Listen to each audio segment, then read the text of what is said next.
The blizzard didn't just destroy my home, it erased everything I had built over 40 years. With nowhere left to go, I drove through the storm to my son's house, believing family was my last refuge. But he said, "You're just a burden," and slammed the door in my face. In that moment, I knew my own son had erased me from his life. But what he didn't know was that on the next stormy night, I met someone who would completely change my life and make him pay a lesson he would never forget. Hello everyone, welcome. Before we continue, subscribe, and tell me where you're watching from. If you were left outside in the freezing cold by someone you trusted most, what would you do? Share below. Note: this is a fictional story with dramatized details created to deliver meaningful, valuable insights. The sound wasn't a whistle or a howl. It was the scream of 1,000 rusted nails being ripped from ancient oak all at once. I stood in my kitchen, clutching a chipped mug of lukewarm tea, watching the ceiling plaster flex downward like a giant lung gasping for its final breath.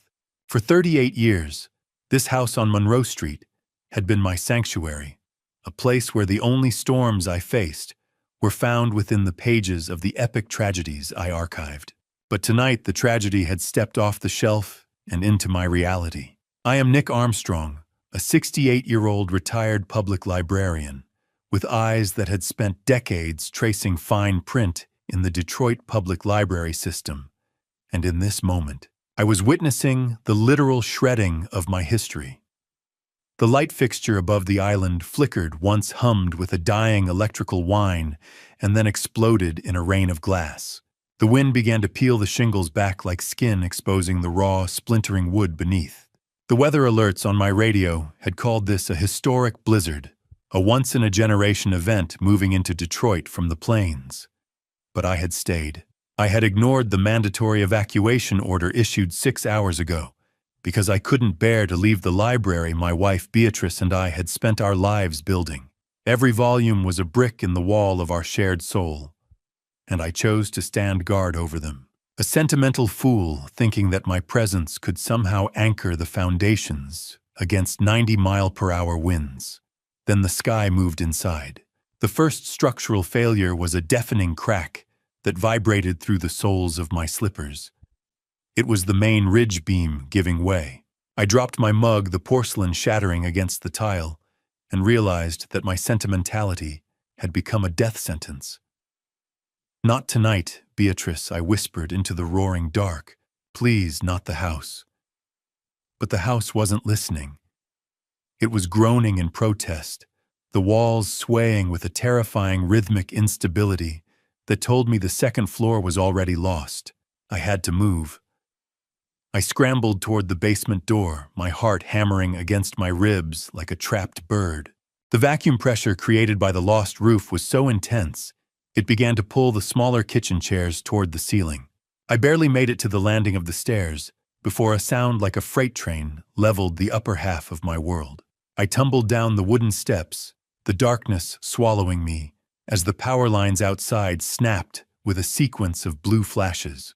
I landed hard on the cold concrete floor near the old water heater that Beatrice always complained was too loud. Now I would have given anything for its mundane mechanical rumble. Instead, there was only the screeching of metal and the rhythmic thumping of debris hitting the floorboards above my head. I crawled into the corner, huddling beneath the sturdy oak workbench I'd used to repair bookbindings for 40 years at the library. I reached into my coat pocket and pulled out the one thing I had managed to grab: a single silver-framed photograph of my wife from our wedding day. I clutched it to my chest, the cold glass pressing against my skin.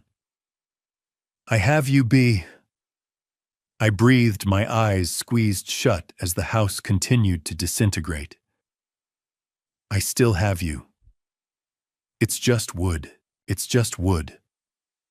The basement felt like a coffin lined with copper pipes and regret. I stayed there for hours, suspended in a state of shock that numbed the growing chill. I listened to 40 years of memories being ground into gray pulp by the forces of nature. The sound of destruction is unique. It is the sound of endings of things that can never be put back together. Sometime before dawn, the roaring stopped. The silence that followed was worse than the noise. It was a heavy, snowy silence that pressed against my eardrums. I waited, shivering violently now, until the first gray light of Christmas morning filtered through the small basement windows. I stood up, my joints cracking with the effort, and climbed the stairs, one slow step at a time. I reached the top and pushed against the door. It didn't lead to my hallway. It led to the open sky. The entire second floor was gone, scattered across 3 city blocks like broken toys. The library, my little study, the bedroom where Beatrice had drawn her last breath, vanished. My collection of 4,000 rare books had been transformed into a gray slush covering the neighborhood, the ink of centuries of wisdom bleeding into the Detroit snow. You never realize how little you actually own until the wind decides to audit your life. I stood in my pajamas and my heavy winter coat, surrounded by splintered timber and the grit of drywall dust that coated my throat like ash. I reached into the pocket of my coat and found my wallet. I opened it with numb fingers. $42. That was the price of my life. I had no home, no books, and only enough cash for a few meals. That was when the memory of my son's voice hit me sharp and jagged as the debris at my feet. I had called Sterling an hour before the storm hit, desperate for a reason to leave, for a hand to reach out. His response had been a cold, detached dismissal. "If the house goes, Dad, don't expect me to bail you out of your hoarding," he had said. I looked at the ruins of Monroe Street, and then toward the gleaming glass towers of downtown Detroit, where Sterling lived in his luxury high-rise. I turned the key in the ignition of my old Ford truck, which had miraculously survived beneath a lean-to, praying the engine would turn over. Sterling's warning was no longer a threat. It was my only hope. The old Ford's engine groaned, a mechanical protest against the frozen Detroit air, but then it hummed to life. I felt a surge of adrenaline as I shifted into gear, the tires crunching through the icy debris of what used to be my porch.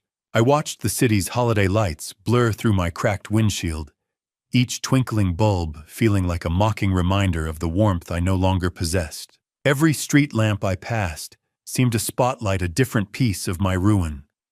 A neighbor's fence flattened a tree, snapped like a toothpick, and the general gray despair of a city under siege by ice. The struggle of driving through the snow-clogged streets toward the glass towers of downtown Detroit was a slow, agonizing crawl. My wipers struggled against the freezing rain that had begun to fall, leaving streaks of crystalline frost that made the world look like a jagged watercolor painting. I clung to the steering wheel with hands that wouldn't stop shaking, not just from the cold, but from the terrifying realization that Sterling's warning was the only tether I had left to the world of the living. I was a 68-year-old man in his pajamas, covered in the dust of a dead house, driving toward a son who had already told me not to come. Is it possible for a heart to freeze faster than the water in a Detroit gutter? I wondered this as I pulled into the underground parking garage of Sterling's high-rise. The polished concrete and rows of luxury German SUVs made my battered Ford look like a scavenger, a piece of urban blight that had somehow breached the walls of a glass citadel. I caught my reflection in the elevator's polished steel doors as I ascended to the 23rd floor. I was a ghost, a hollow-eyed man with soot-streaked hair and the grime of 40 years of books under my fingernails. I didn't look like a resident's father.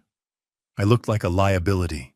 When the doors opened, the silence of the hallway was thick and expensive. I stood before Sterling Armstrong, a 40-year-old law partner, wearing a tailored silk blend suit that radiated a sterile wealth, and he looked at me with a detached, clinical annoyance that cut deeper than the wind outside.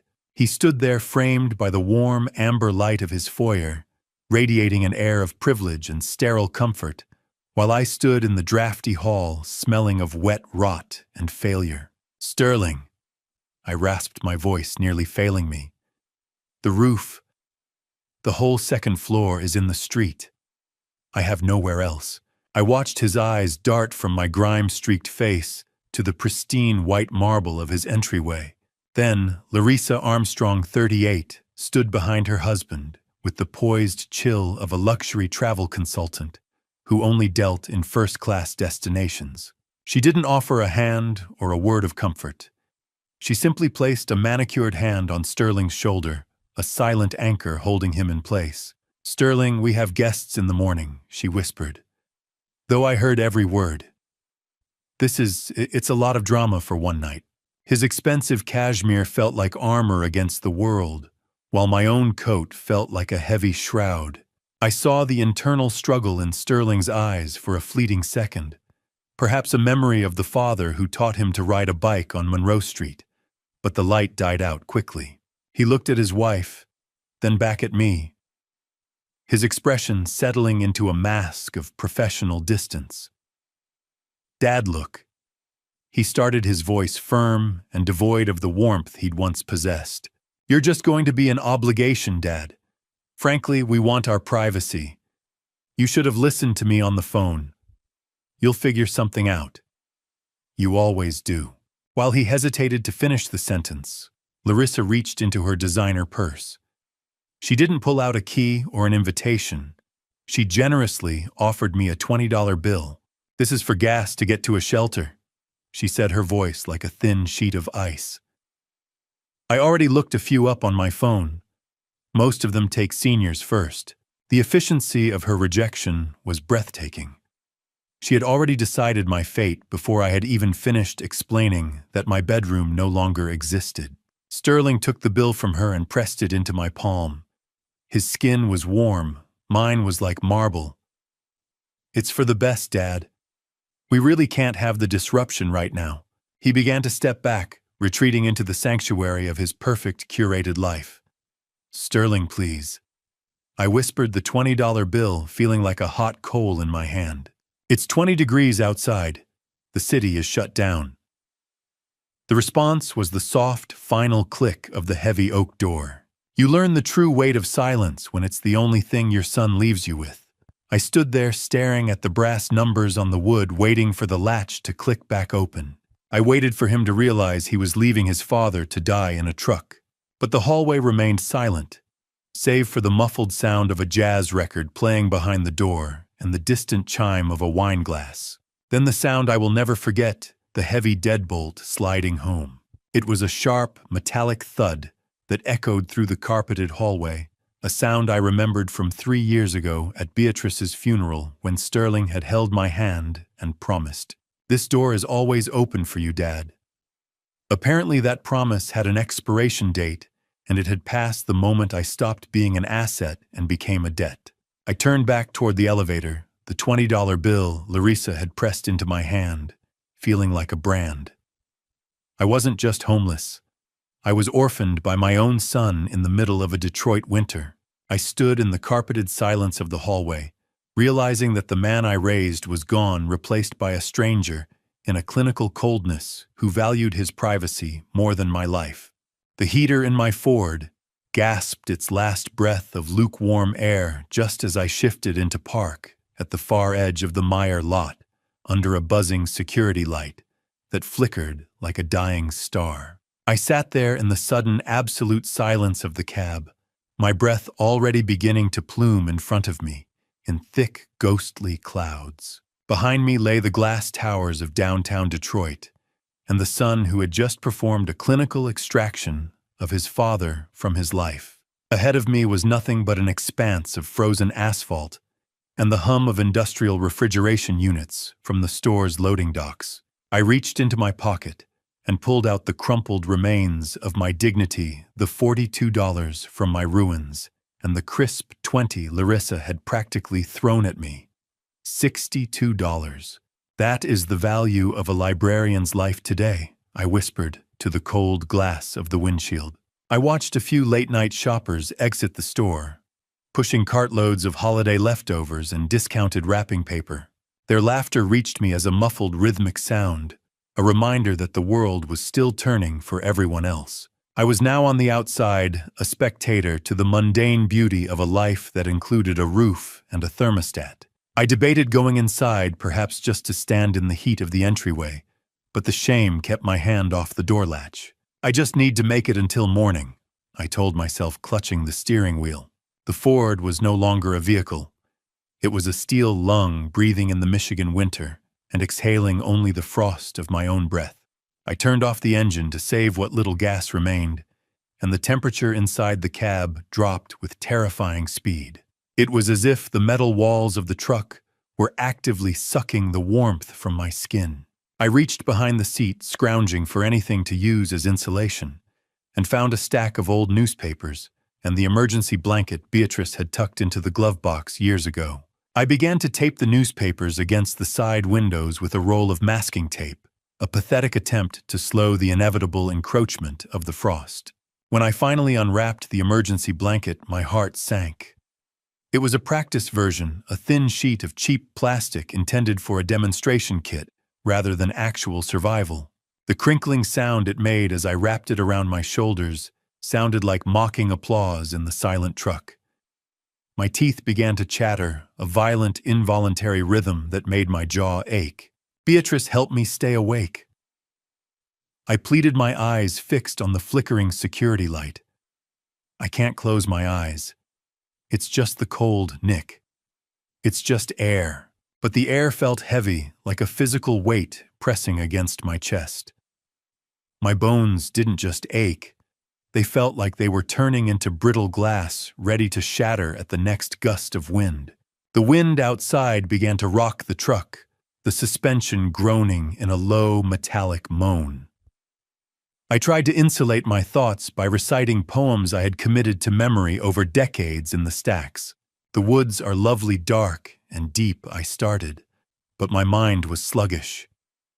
The words felt like they were being dragged through thick molasses. I looked at the dashboard clock, certain that hours had passed, but only 20 minutes had ticked by since I last checked. The realization that I was still hours away from the dawn hit me like a physical blow. I was 68 years old, and I was losing the ability to feel my toes, and that wasn't a choice anymore. It was an invasion. Every time I drifted, I would jerk awake, my heart racing with a sudden spike of cortisol, but the intervals of consciousness were getting shorter. I found myself talking to Beatrice again, apologizing for the library, for the house, and for the son we had raised together. I'm so tired, Bae. So tired. I found myself wondering if she was waiting for me in a place that was perpetually 72 degrees. As I drifted toward a dangerous, heavy sleep, a flash of blue and red caught the corner of my eye. I looked into the side mirror and saw a police cruiser slowly prowling the rows of the lot. For a fleeting second, I felt a surge of hope. Surely they would see a man in distress and offer a warm station house. But that hope was instantly replaced by a paralyzing fear. If they saw me, they wouldn't see a retired librarian. They would see a transient loitering in a private lot.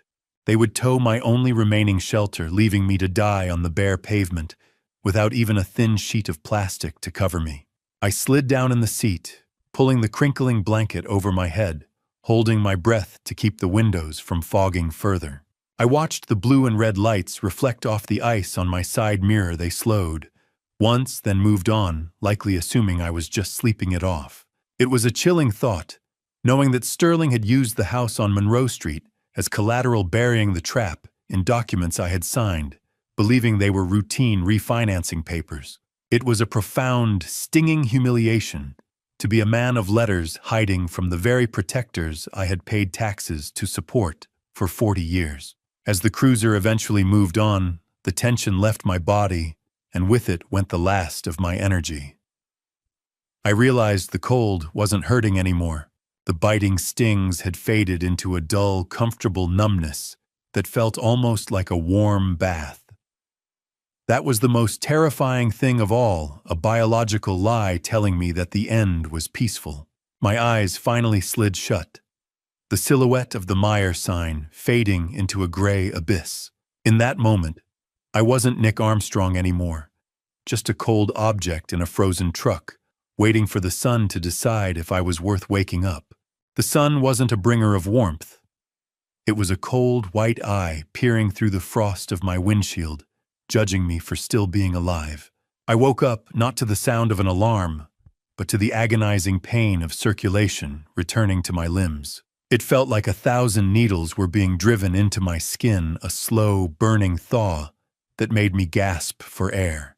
I looked out the side mirror and realized the police cruiser from the night before had moved on, leaving me in a kingdom of gray ice. My old Ford was now encased in a thin, translucent layer of frozen rain, turning my sanctuary into a glass-walled tomb. I tried to move my fingers, and they clicked like dry twigs. I had to make myself presentable.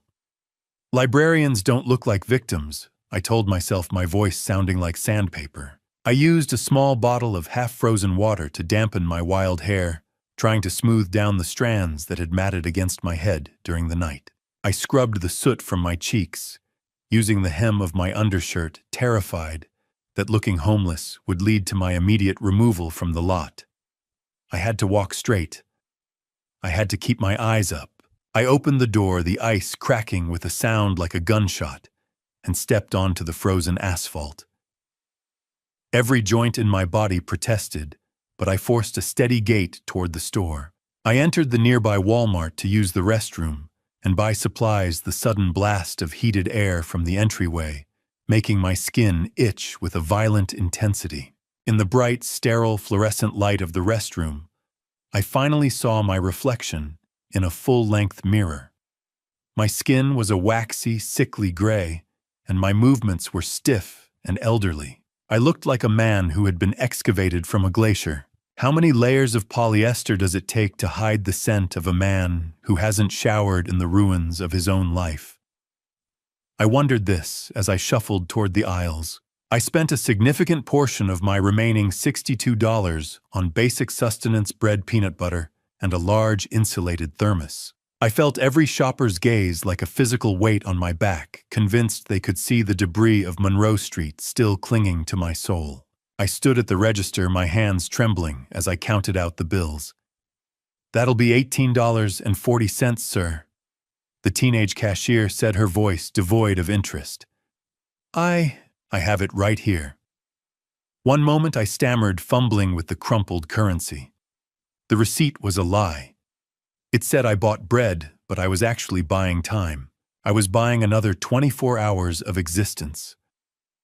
I walked over to the self-service coffee station, my heart hammering with the simple hope of filling my new thermos with something hot. I had just reached for the carafe when a young floor manager in a blue vest stepped into my path. "Sir, we need the tables for paying customers," he said, his tone polite but firm. "I am a customer," I replied, holding up my crumpled receipt with a hand that I couldn't keep still. "I have the receipt right here." He didn't even look at the paper. He looked at my shoes, which were stained with drywall dust, and my coat, which was missing 2 buttons. "Move along, please," he added, his eyes scanning the store for a security guard. "We don't want any trouble." Their pity was a sharp blade, but their indifference was the slow poison that was actually killing me. I exited the store into the biting wind, realizing that the $62 wasn't just money. It was my last ticket to being treated like a human being, and that ticket was being punched by everyone I met. I trudged back to the truck, the cold Detroit air reclaiming me the moment I stepped off the sidewalk. I climbed into the cab and turned the key, expecting the familiar rumble of the engine. There was only a hollow, clicking silence. I looked at the dashboard, and my heart sank. In my hypothermic state the night before, I had accidentally left the dome light on. The battery was completely dead. My truck was no longer a vehicle. It was a permanent tomb. I sat there staring through the frost, feeling my identity slipping away with every breath. I reached for a discarded newspaper in the footwell, hoping to find something to insulate the floorboards. Instead, my eyes caught a small blurb in the society section. There was a photo of Sterling and Larissa glowing with health and expensive dental work. They were at a high-end charity gala for the Detroit Homeless Initiative. The caption noted they had attended on Christmas night, the very night they had locked their deadbolt against me. I stared at the glossy photo of my son smiling for the cameras, his arm around a woman who had handed me a $20 bill as if she were tipping a valet. For the first time since the roof came off my house, I didn't feel cold. I felt a spark of something much hotter and far more dangerous. My own son was being hailed as a protector of the invisible, while he let his own father become a ghost. I gripped the steering wheel, the plastic cold against my palms, but the rage was beginning to boil in my chest. He was talking about dignity to a room full of people in tuxedos while I was washing my face in a public sink. The injustice of it was a physical weight, a pressure behind my eyes that finally pushed back against the exhaustion. I stared at the photo until the ink seemed to blur, and I realized that I wasn't going to die quietly in this parking lot. I wasn't just a librarian anymore, I had become a witness. I was a record of everything they wanted to pretend didn't exist. The temperature dropped another 10 degrees by sunset, and the rage that had sustained me in the Walmart aisles began to freeze along with my marrow. Rage is a fickle fuel. It burns hot and bright until the Michigan winter smothers it in a blanket of white, leaving nothing but the ash of a man behind. I sat in the darkness of the cab, clutching the newspaper photo of Sterling until the ink smudged against my frozen thumb. I realized then that the spark of fury I'd felt earlier wasn't a sign of recovery.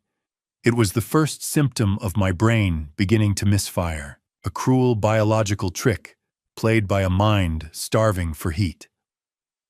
The third night in the Meyer parking lot felt personal, as if the wind had learned my name and was whispering it through the door seals.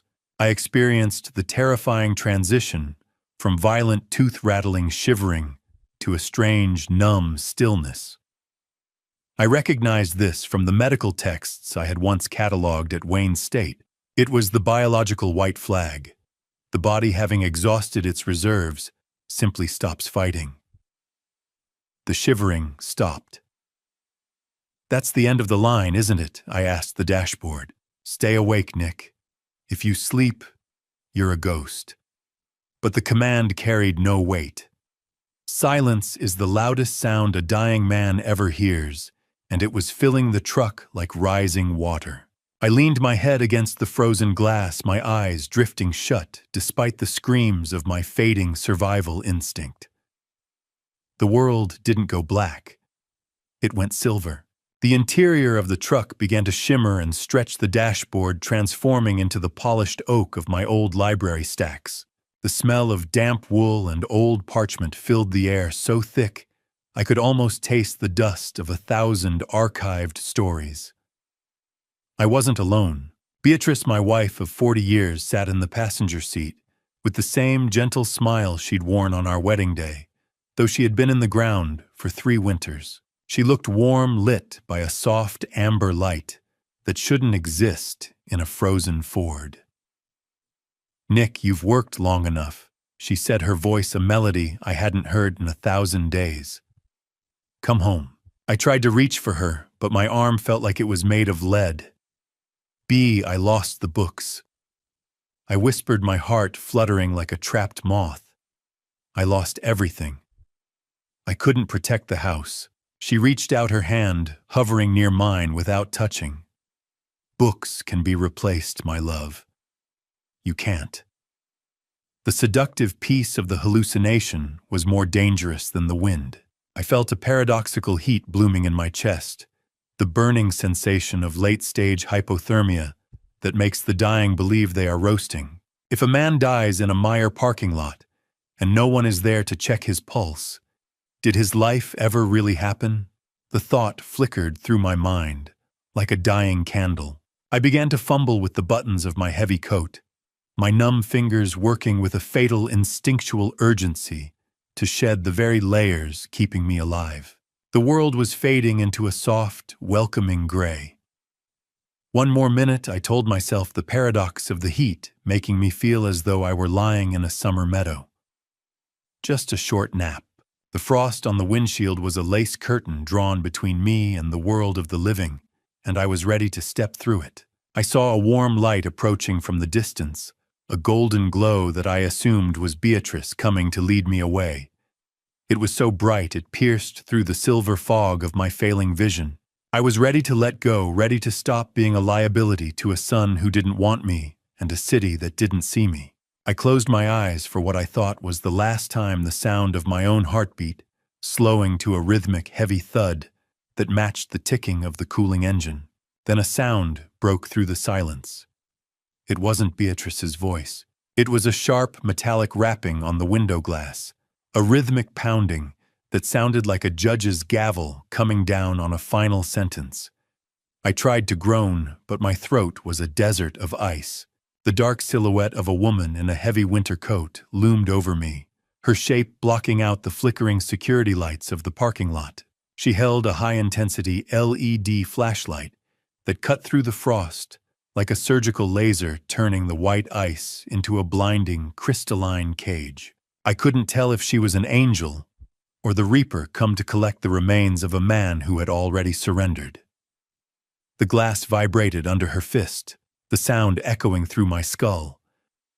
Sir, can you hear me?" Her voice muffled by the storm, but sharp with a detached authority. I stared at her, my pupils blown wide, unable to process the reality of a human face after 3 days of ghosts. The warm light I had seen wasn't the afterlife.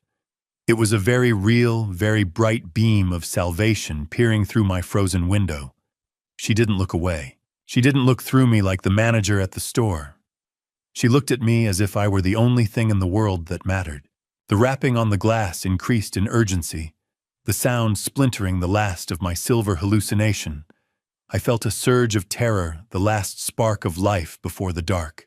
I watched her hand reach for the door handle, her silhouette a dark blot against the swirling white of the frozen onslaught. As I slipped into the first heavy folds of a lethal hypothermic coma, my last conscious thought wasn't about the son who abandoned me or the house that fell. It was a question whispered into the void of the cab. Is it time to go, Beatrice, or is the story finally starting over? The cold water hit my face like a slap, but it wasn't water. It was the sensation of a window being forced open and a voice calling a name I hadn't used in years. The window shattered, not from the wind, but from a calculated blow that sent diamonds of glass dancing across my lap and let in a scream of cold that finally broke my hallucination. I felt a pair of gloved hands reaching through the jagged frame, searching for the lock with a desperate efficiency. The door groaned open, and the dark silhouette I had seen through the frost lunged into the cab. I was too weak to protest, my muscles as stiff as the frozen newspaper on the floorboards. I was roughly handled as the woman cleared the glass shards from my coat and unbuckled my seatbelt. She dragged me toward the passenger seat of her own idling SUV, which sat mere feet away, radiating a heat that felt like a blast furnace compared to the tomb of my Ford. Dr. Ilara Redmond, a 31-year-old pediatric cardiologist, whose sharp blue eyes missed nothing, tapped urgently on the frozen truck window just moments before pulling me into her world. She worked with a breathless authority, wrapping me in high-grade thermal blankets that crinkled with the promise of life. She checked my pulse with fingers that were steady despite the sub-zero wind howling through the open doors. "Don't you dare close your eyes, Nick," she commanded, her voice cutting through the fog in my brain. "Do you hear me? Stay with me." I tried to speak, but my tongue was a heavy, useless object. How do you know my name?" I finally managed to croak. She didn't answer. She simply shifted the vehicle into gear and accelerated out of the mire lot, the tires screaming against the ice. The heat didn't just warm me, it hurt. It was a searing pins and needles sensation that made me want to crawl out of my own skin. Yet I clung to the blankets as if they were the only solid things in a shifting universe. I realized then that she didn't just find me by chance. She had a medical bag already prepped for severe hypothermia sitting on the center console, open and ready. She had been checking the lot every night after seeing me turned away, waiting for a moment she could safely approach.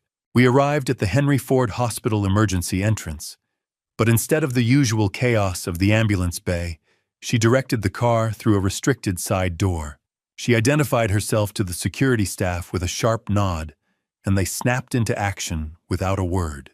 I was placed on a gurney and whisked through back hallways, bypassing the crowded waiting rooms where people might ask questions I wasn't prepared to answer. "Nick Armstrong, The man who had spent 40 years cataloging the lives of others was now a shadow patient.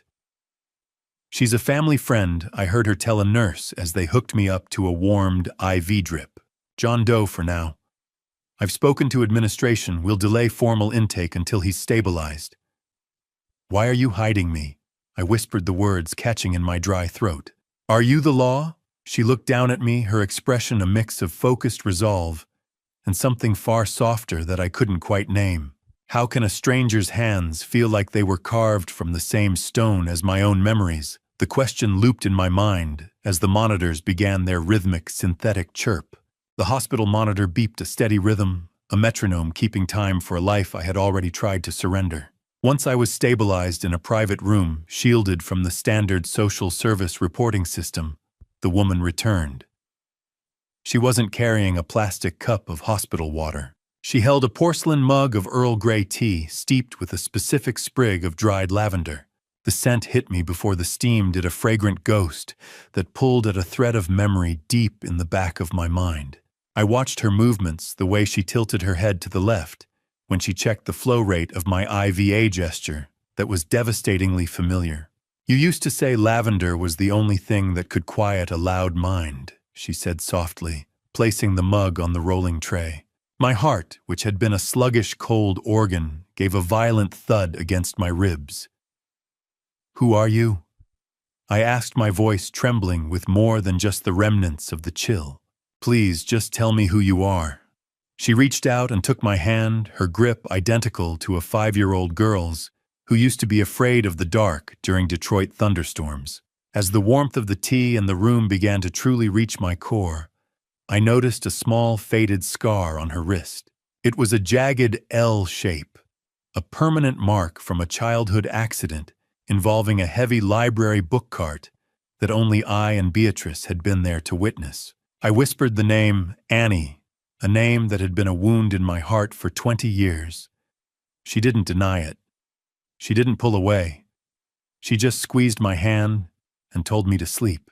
I let my eyes close, the antiseptic smell of the hospital fading into the scent of lavender and old books. I was safe, not because of the brick and mortar of the hospital, but because of the woman who had spent a lifetime finding her way back to the man who once taught her how to read.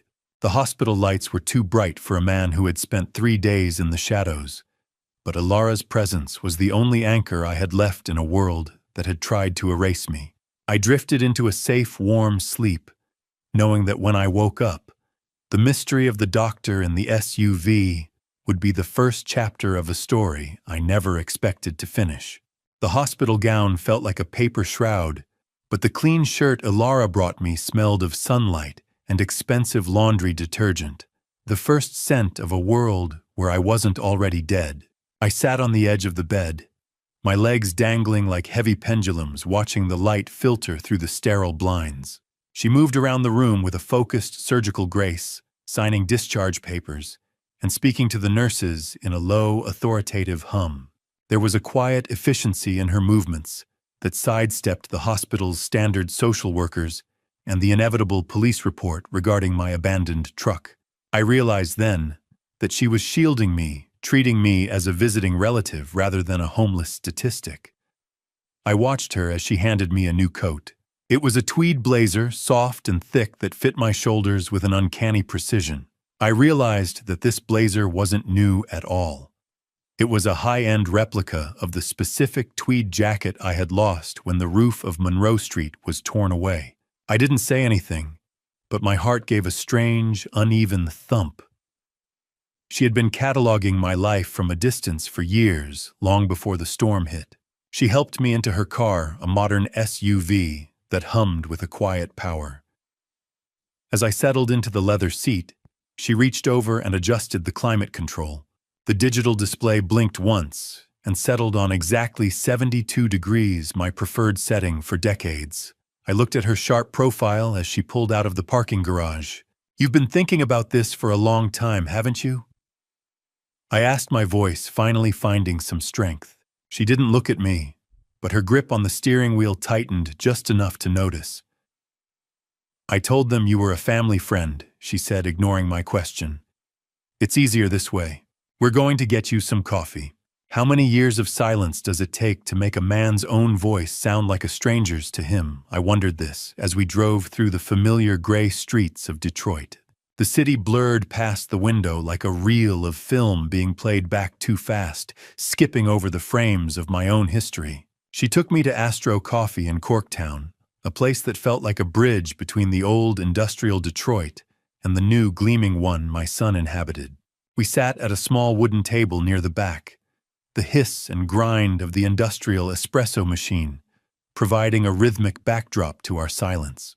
Over the steam of my cup, she spoke about her career as a surgeon, but her words were laced with a pedagogical philosophy that I recognized as my own. Someone told me once that a public librarian isn't just a keeper of books, but a guide for lost souls, she said, watching me over the rim of her cup with eyes that were ancient and hopeful.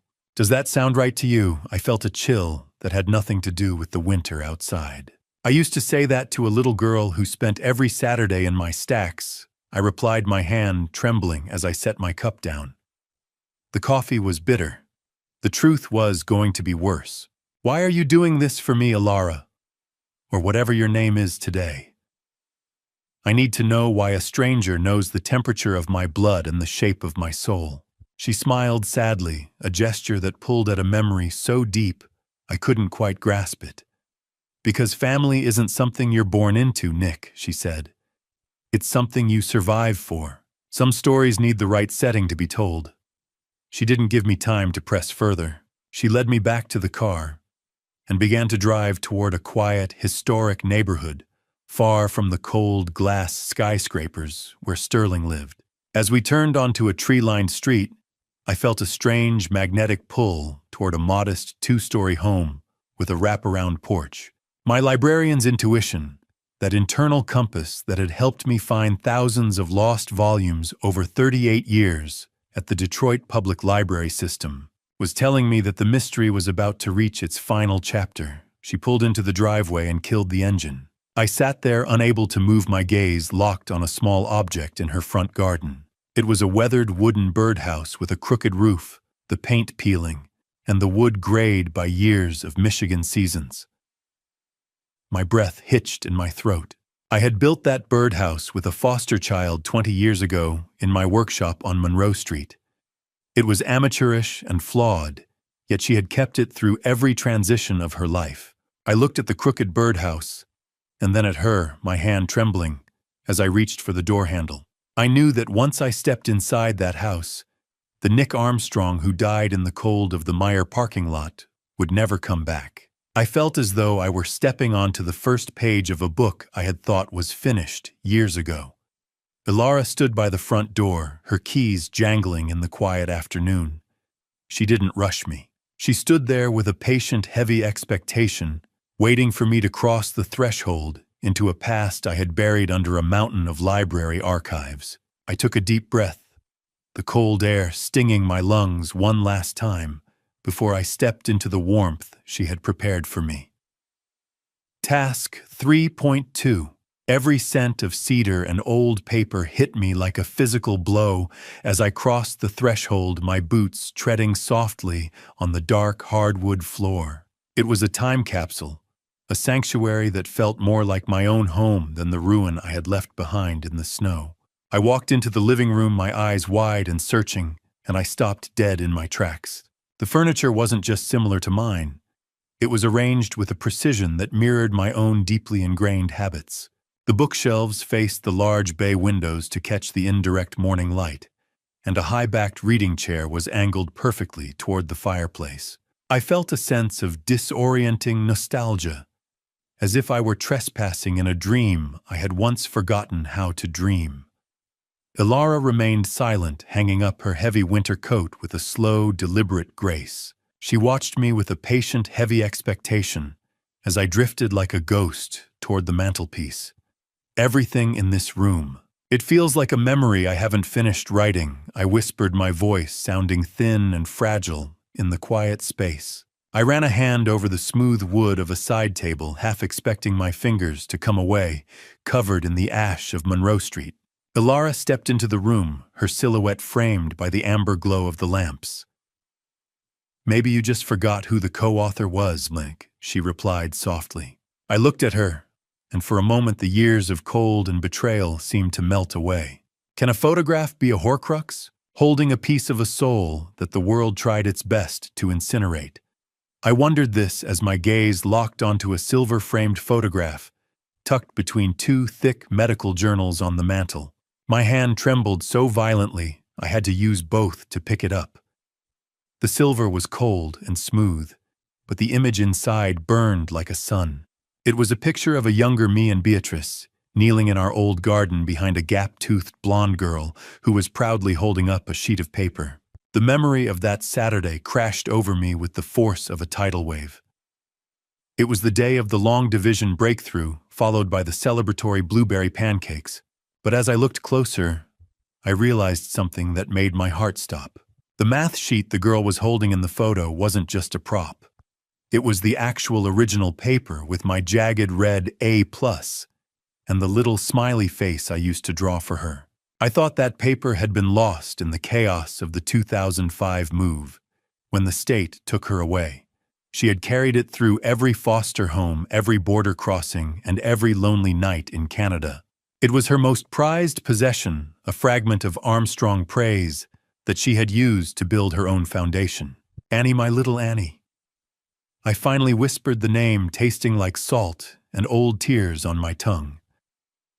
She stepped closer, her eyes shimmering with a reflected light. I told you I'd get an A in the mathematics of life, Dad, she said, her voice finally breaking. The glass of the frame was cold, but the image inside burned like a sun. She began to speak her words, pouring out like a river that had finally breached a dam. She confirmed she was the foster daughter taken from us, so abruptly moved to Canada by a system that didn't care for the roots she had planted in our library. She told me she had spent a year searching for me after moving back to Detroit, as Dr. Redmond, watching over me from a distance, waiting for the right moment to reveal herself. She had been the one watching the house, the one who had seen Sterling turn me away. I looked for you, Annie. I cried, the tears finally spilling over. I went to the courts. I tried everything. I know, she whispered, stepping into my personal space. I found the records you left behind. I found the letters you wrote to the agency. I've been waiting for the right moment to come home. We collapsed into a single desperate embrace, the kind that only happens when two people have been wandering in the wilderness for far too long. This was the true end of my homelessness. It didn't matter that the Monroe Street house was a pile of splinters. I was anchored here, in the arms of a girl who had grown into a woman, but still held on to me with the same fierce grip of a 5-year-old who was afraid of the dark. The 20 years between us didn't feel like a chasm anymore. They felt like a bridge we had finally finished building in the dark. As we held each other, the sound of a log crackling in the fireplace was the only noise in the world. But then Alara pulled back slightly. Her eyes, which had been warm and wet with tears, shifted. They turned to a cold, surgical steel that I recognized from her professional life at the hospital. She reached for a thick manila folder sitting on the coffee table, her grip firm and purposeful. Nick, she said, her voice losing its tremor. I didn't just find you by accident, and I didn't just buy the house next to your old lot for the view. I bought it months ago, because I knew what Sterling was doing. I saw the warmth in her eyes turn to a hard, defensive glint. I didn't just find you, she repeated. I've been salvaging what's left of your life from the ruins he created. I held her as if she were still 6 years old, but as she pulled back, the warmth in her eyes turned to a cold, surgical steel that I recognized from her work at the hospital. I felt a chill of a different kind, not the cold of the blizzard, but the icy realization that the battle for my life wasn't over. It was just changing fronts. The joy of our reunion lasted only as long as it took for Alara to reach for a thick manila folder on the coffee table. The joy of finding my daughter was like a warm hearth, but the papers she spread across the mahogany table were blocks of ice threatening to put out the fire for good. We moved to the kitchen, where the overhead lights were brighter, casting long, sharp shadows across the surface.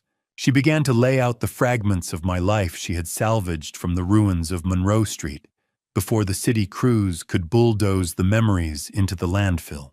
I watched her hands steady and surgical as she smoothed out water-damaged tax returns and library certificates that smelled of wet, mildewed paper and ozone.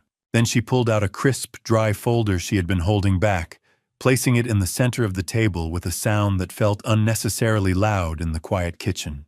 I opened it to find a promissory note from 15 years ago, a document I had archived in the back of my mind under the label of fatherly duty.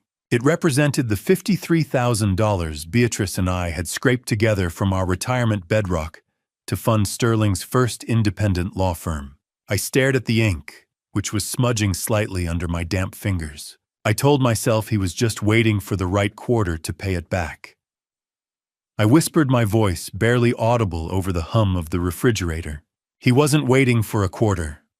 Dad, Alara said, her voice dropping an octave. He was waiting for you to forget. As I leaned in to read the fine print, the room seemed to tilt. The note wasn't just a loan agreement. It was a trap. Sterling had used the house on Monroe Street as collateral buried in documents I had signed, believing they were routine refinancing papers.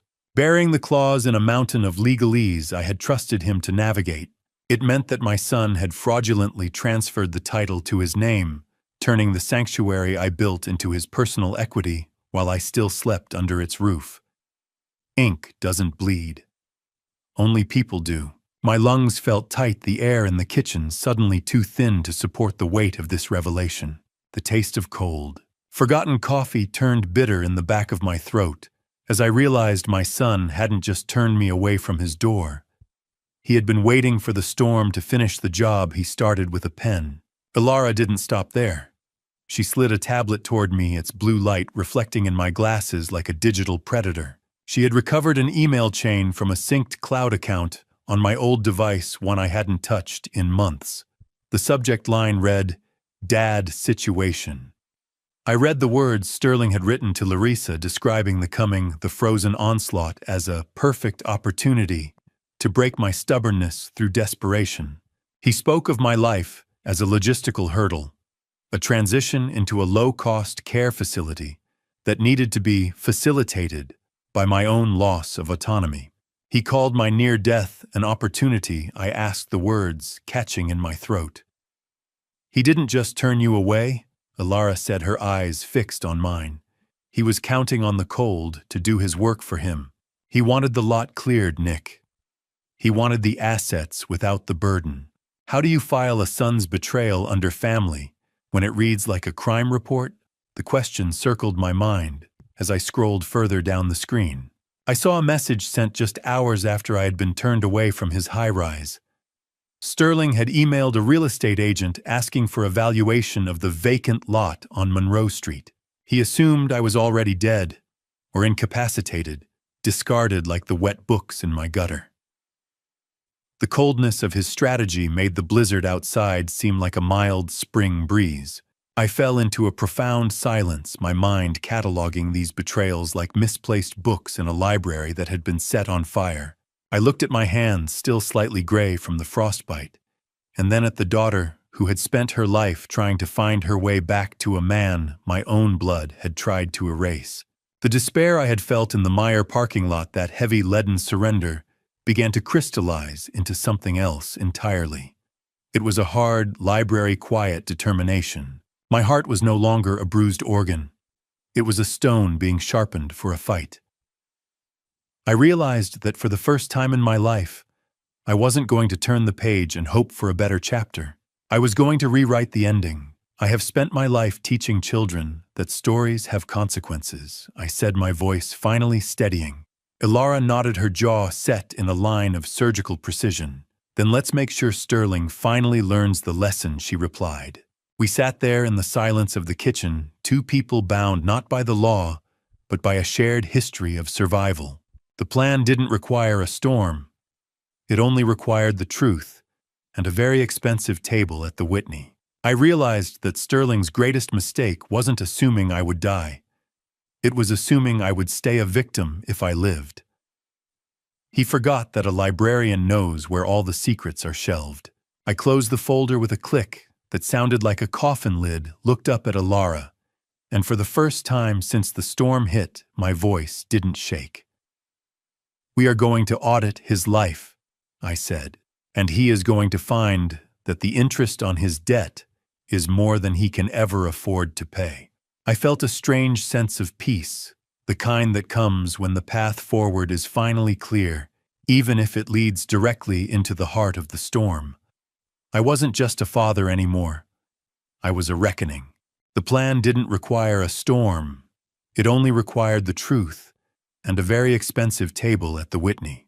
I sat in Alara's study, surrounded by floor-to-ceiling shelves of medical journals that reminded me of my own lost library. The room smelled of old leather and precision, a fitting headquarters for the architect of a reckoning. We weren't just going to sue Sterling. We were going to audit his soul. Alara sat across from me, her eyes tracking the movements of my fountain pen as I listed the demands. We decided to forgo the lawyers for the initial strike. A man like Sterling doesn't fear the law as much as he fears a tarnished reputation. I insisted that the confrontation happen on neutral high-stakes ground, the Whitney Mansion on Woodward Avenue. It is a place of mahogany crystal and deep-seated Detroit vanity, a stage where Sterling's ego would prevent him from making the kind of scene that might spill into the public eye. I reached into the breast pocket of my borrowed blazer and pulled out a small, yellowed envelope.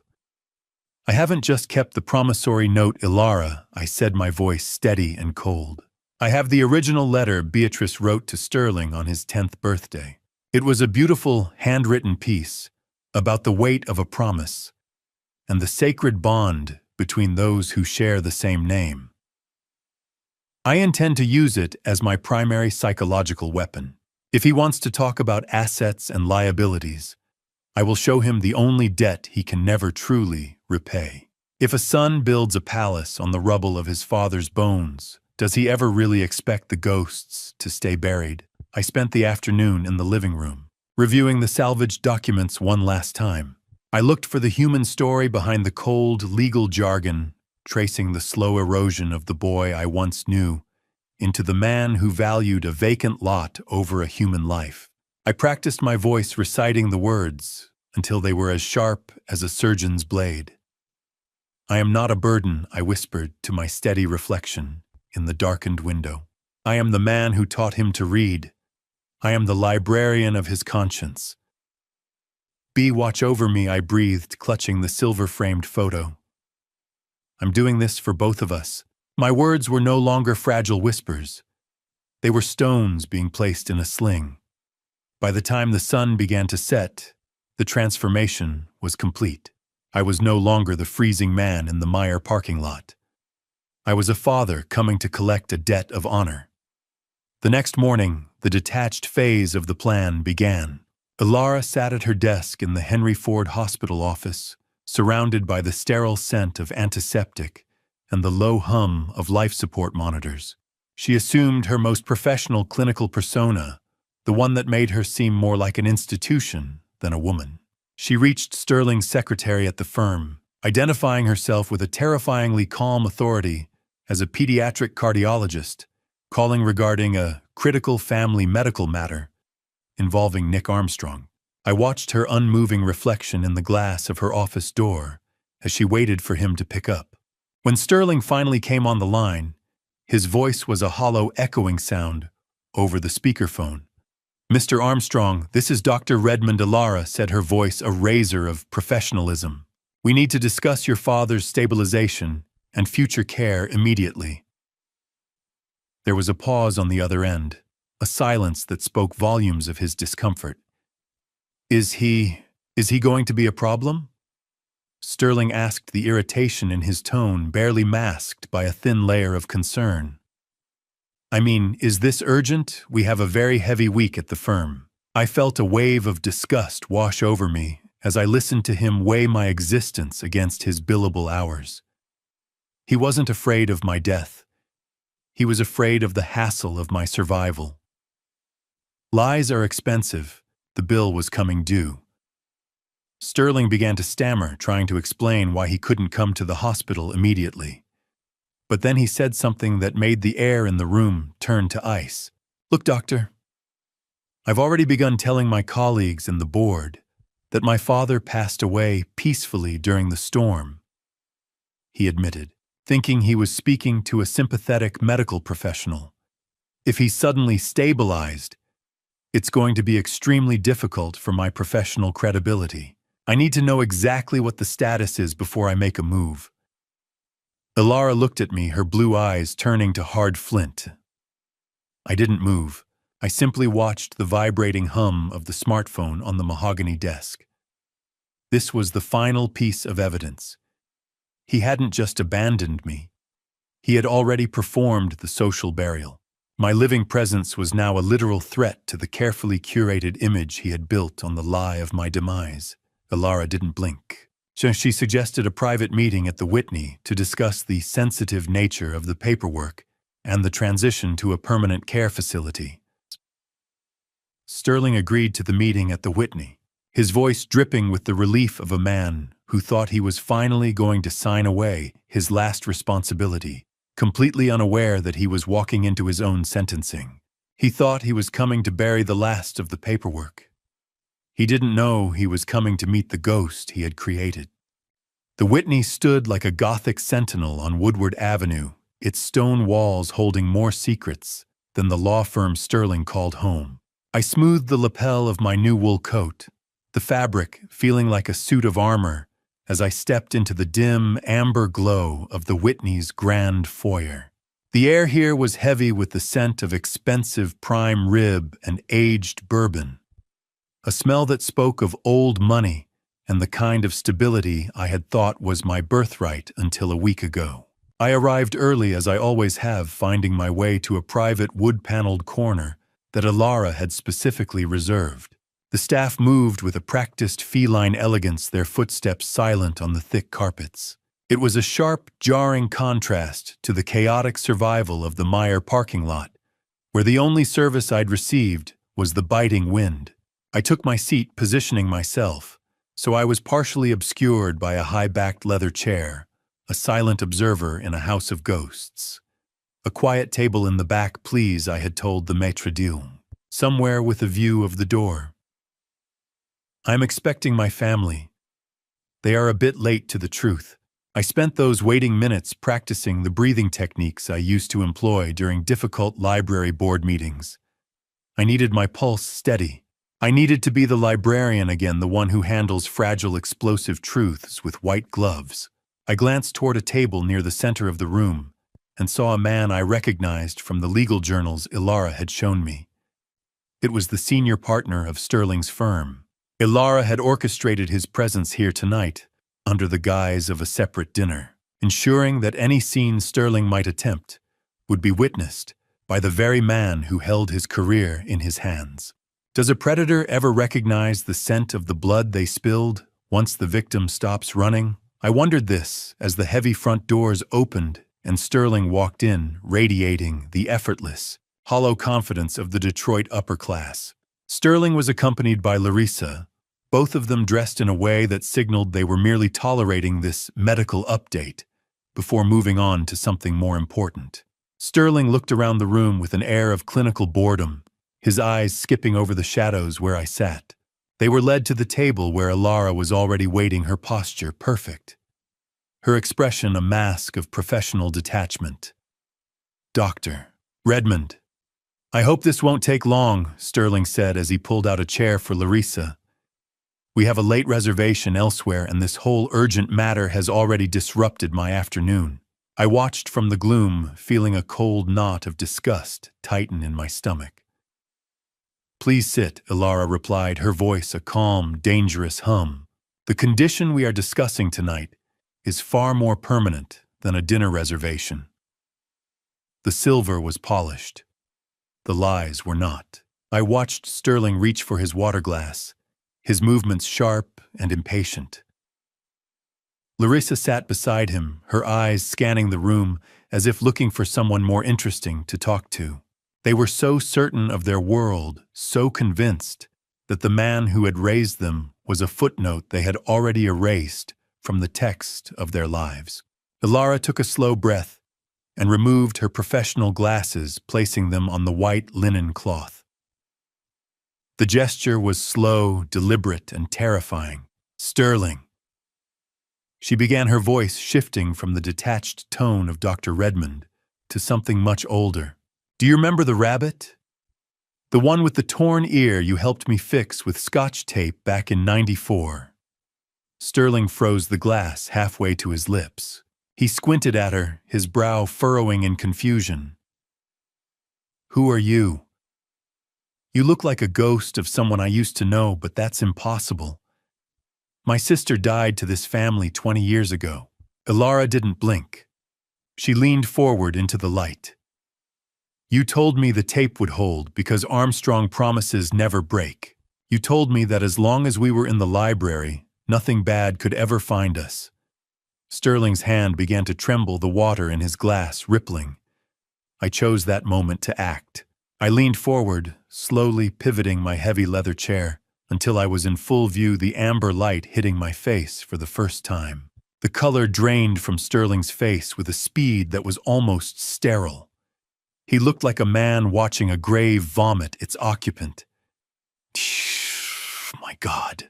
Little Annie." He whispered, his voice a hollow rasp. He looked at her, then his eyes snapped to mine, and the sheer terror in his gaze was the most honest thing I had seen from him in a decade. I didn't say a word. I simply sat there, dignified and silent, letting the reality of my survival and the return of the sister he'd discarded crash over him like a winter wave. Sterling's composure didn't just crack. It shattered like cheap glass under a librarian's heavy truth. Larissa, however, didn't move toward comfort or shock. She leaned in toward Sterling, her face a mask of panicked calculation. Her voice was a sharp, audible hiss that cut through the soft violin music playing in the distance. "Sterling, check if the records were actually sealed," she demanded, her eyes darting toward me with a venomous heat. She wasn't worried about the miracle of a father returned or a sister found. She was worried about the legal paper trail she had helped him bury 20 years ago. The taste of bitterness was heavy in the back of my throat. I watched them, the son who had left me to freeze, and the woman who had ensured my daughter remained a ghost, and I felt the weight of the letter in my pocket.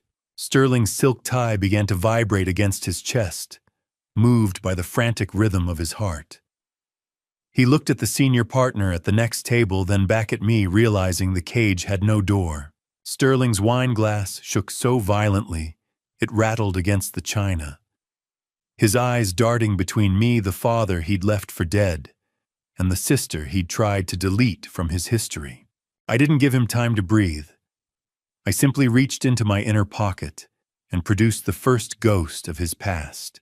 I reached into my inner pocket and produced a ghost, a yellowed slip of paper that carried the weight of my life's work and my son's forgotten honor. I slid the $53,000 promissory note across the white tablecloth, letting it sit between the expensive appetizers like a poisoned gift. Sterling's hand froze, his fingers hovering inches from a silver fork.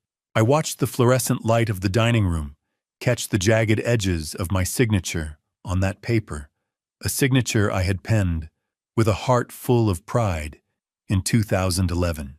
That was the year Beatrice and I drained our retirement savings, the bedrock of our old age, to fund Sterling's first independent law office. We didn't do it for the interest. We did it because we believed in the man we thought he was becoming.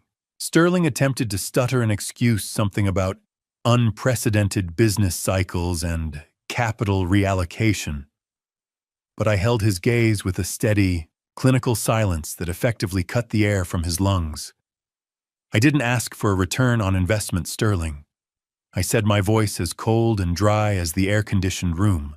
"I asked for the return of my trust." He swallowed hard, his expensive silk tie vibrating with the visible tremors of his throat. "I was going to pay it back, Dad," he managed to rasp. Things just got complicated. The contrast between his luxury lifestyle, the designer watch glinting on his wrist, the late-model SUV parked outside, and this unpaid debt became the heavy, suffocating centerpiece of our table. I questioned him then about the liability he had mentioned on that freezing Christmas night. I made him look at the numbers, the $68,000, including interest, that he still owed his father, set against his refusal to let me sleep on a couch for a few nights. Larissa tried to intervene, her voice a sharp, cold blade of legal defense, suggesting that this was an inappropriate venue for financial disputes. However, Ilara cut her off with a single surgical look, reminding her that Sterling's current wealth was effectively built on my stolen retirement. I know you intercepted the insurance claims, Sterling. The $308,000, the $240,000 for the structure, and the $68,000 for displacement was meant to rebuild my life. You laundered it into your firm's operating capital while I froze in a parking lot thinking I'd never live to audit your greed. The psychological walls Sterling had built around his self-made success began to crumble brick by agonizing brick under the weight of my poverty. Before I reveal the truth behind that family medical matter we called about, tell me one thing. Do you think Sterling's betrayal was driven more by Larissa's influence or his own ego? Comment influence or ego and add one short reason why, so I can see how you're reading this. Please note, the next part includes some fictionalized details added to deepen the emotional impact and convey the core message. What matters is the lesson behind it. If you're not comfortable with dramatized details, you're free to stop watching here. Ilara didn't wait for him to recover his composure. She reached into her bag and produced a tablet, the device clicking onto the table with a sound like a gavel. She began reading the dad situation email chain, aloud, her voice echoing in the wood-paneled room. Sterling's face turned from a pale white to a sickly, mottled gray as his own words were weaponized against him. She highlighted the specific passage where he referred to the historic blizzard as a perfect opportunity to break my stubbornness through desperation. The room felt smaller with every sentence she read. Desperation makes him agreeable, Sterling, I asked, leaning forward until I could smell the expensive cologne on his skin, now turning sour with the scent of cold sweat. Is that what they taught you in law school? To wait for a man to freeze before you negotiate his dignity. He looked at the tablet as if it were a mirror reflecting a monster he no longer recognized. I didn't mean it like that. He stammered, his head beginning to spin. It was just a way to get you the care you needed. The lie was so transparent it seemed to fog the air between us. As the final email was read, the one where he discussed the nursing home transition as a way to liquidate unnecessary assets, Sterling's last defense failed. He didn't see a father anymore. He saw a liability he had failed to bury. How does a man sleep in a $1,000 bed while his father's breath is freezing into ice in a parking lot? I didn't need him to answer. The answer was written in the way he collapsed. Sterling's head fell into his hands, his shoulders shaking with a sound that was half sob and half suffocation. In that moment of total moral collapse, he looked up at me, his eyes red and streaming.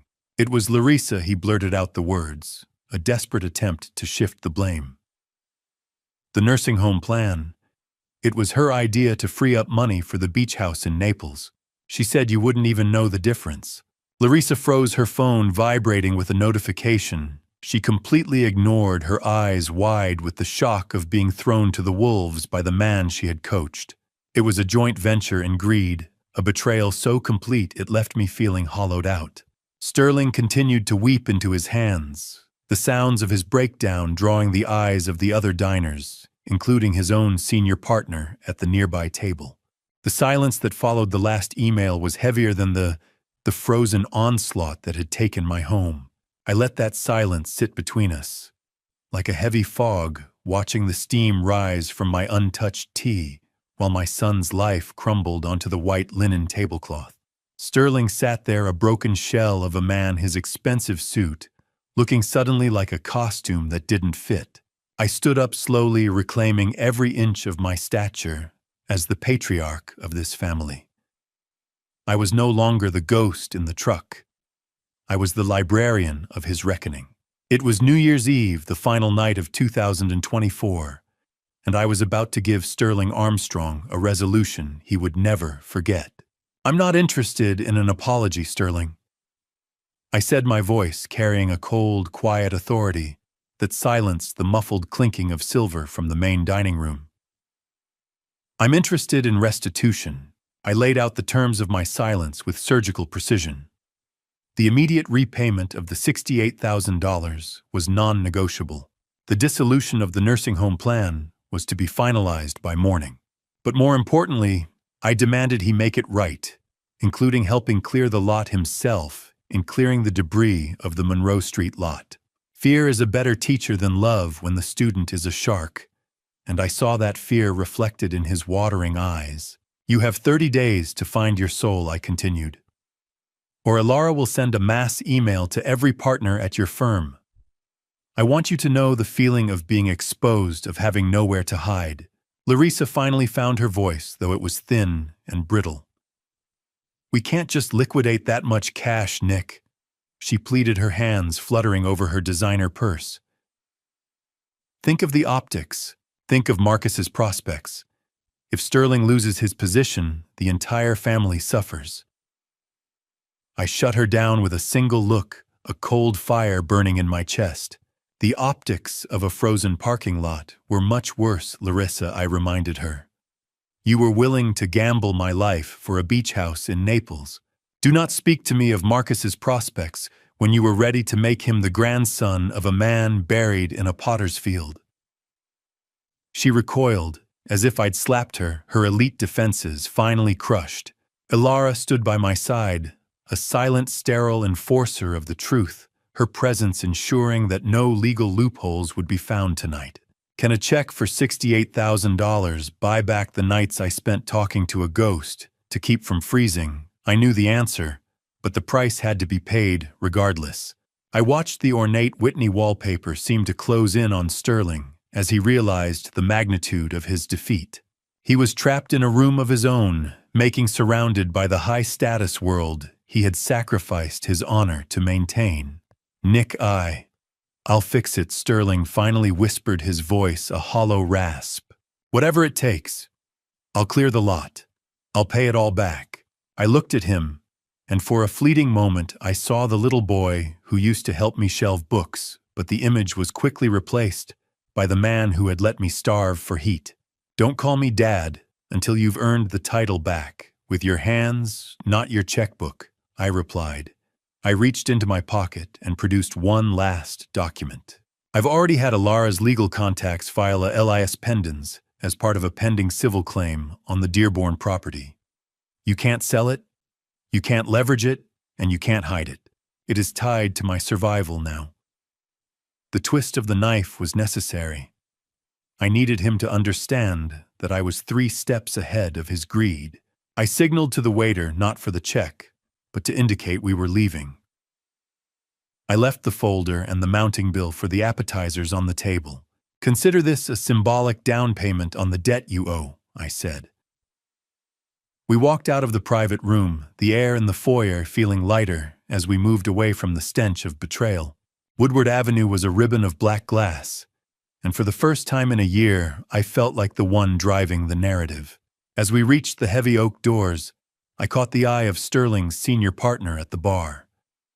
He nodded to me, a look of profound curiosity on his face. Sterling realized then that I didn't just threaten his reputation. I had ensured the proctor of his behavior was already in the room watching his every move. I stepped out into the Detroit night of December 31st. The cold air no longer biting, but invigorating. The stinging wind felt like a clean slate against my skin.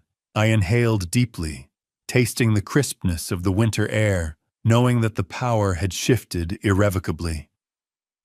My son would spend his next 30 days in the mud facing the ruins he had tried to ignore. Alara placed a set of keys in my hand keys to the SUV and the temporary home she had prepared. The weight of them felt real solid and earned. I turned back one last time to look at the stone sentinel of the Whitney, knowing that tomorrow morning, Sterling Armstrong wouldn't be looking at his stock portfolio or planning his next vacation. He'd be looking for a shovel. I wasn't a victim anymore. I was a man with a foundation, and I was ready to rebuild. The story of Nick Armstrong wasn't ending in a parking lot. It was beginning again on the very ground they tried to steal from me. The white envelope sat on Ilara's granite countertop like a surrender flag, but I didn't reach for it until I had finished my coffee and seen the sweat on my son's brow through the window. See, the first check had arrived in a plain white envelope delivered by a courier whose impersonal nod matched the clinical efficiency Sterling was trying to maintain. I stood in Ilara's kitchen, watching the winter light bounce off the polished surfaces, feeling the physical weight of the security that piece of paper represented. I picked it up with steady fingers and pulled out the cashier's check for $68,000. It was the full repayment of the retirement loan, plus every cent of interest we had calculated.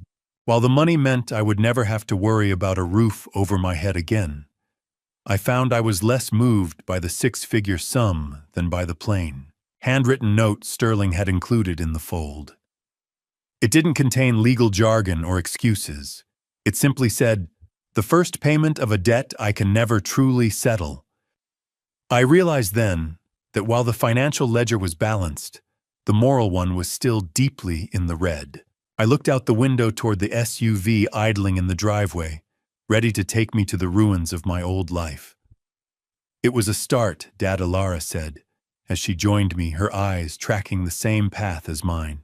"But money is the easy part for him. He has to learn what it means to actually build something. $68,000 weighs less than a single shovel full of ash." I knew she was right. Forgiveness wasn't a transaction. It was a slow, grueling construction project. By the time we reached Monroe Street in Dearborn, the first March thaw had turned the lot into a landscape of gray mud and soot. Sterling arrived shortly after us, parked his luxury SUV at the curb, and stepped out looking like a man completely out of his element. He was dressed in expensive outdoor gear, the kind of rugged high-end clothing people wear for photo shoots, rather than labor, and his boots were so clean they seemed to glow against the grime. I didn't offer a hand or a hug. I didn't even offer a greeting. I simply walked to the back of Ilara's car, pulled out a heavy-duty steel shovel and a pair of thick work gloves, and handed them to him. "You wanted to value this vacant lot, Sterling," I said, my voice echoing in the hollow space where my living room used to be. "Now you can help clear it."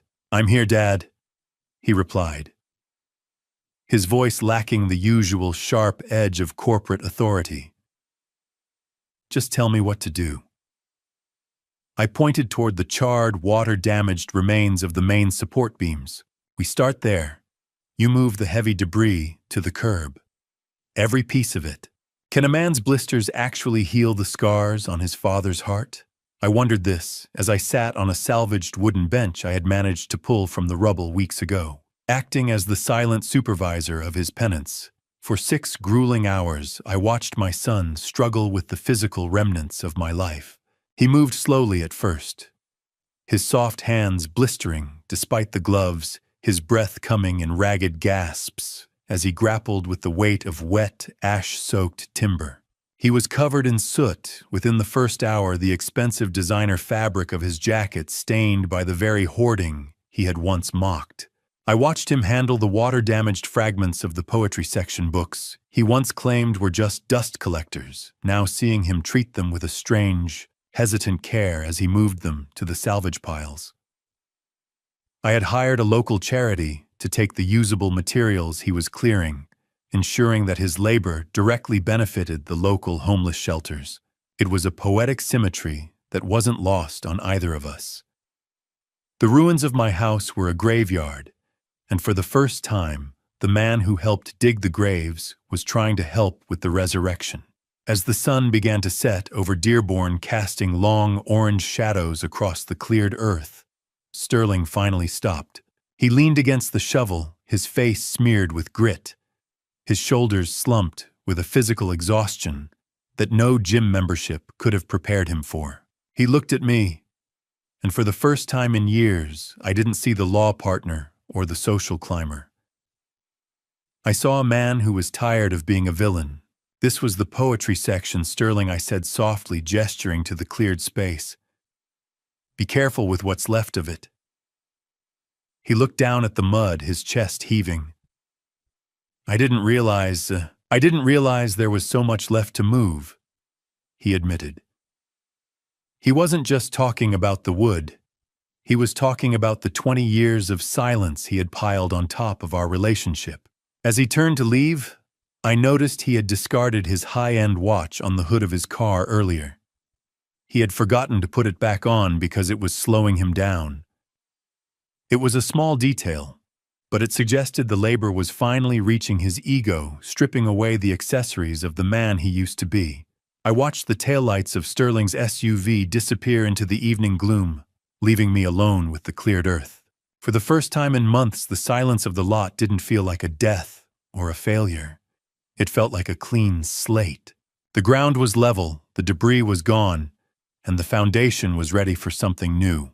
I stood there in the cold March wind, no longer a victim of the storm, but the architect of a future I was finally ready to inhabit.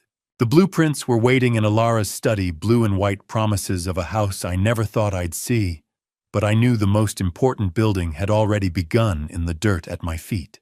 The blueprints were blue and white promises of a house I never thought I'd see, spread across a sleek drafting table in a modern Detroit office that smelled of expensive pigment and limitless possibility. Alara stood beside me, her finger tracing the lines of the first-floor library suite she had insisted upon. I watched the light catch the fine dust motes in the air, thinking of how different this was from the gray soot I had breathed just weeks ago. We met with a sustainable architect, a young woman with sharp eyes who spoke of geothermal loops and reinforced steel frames. I told her I wanted the shelves to catch the morning sun, because a library without light is just a warehouse.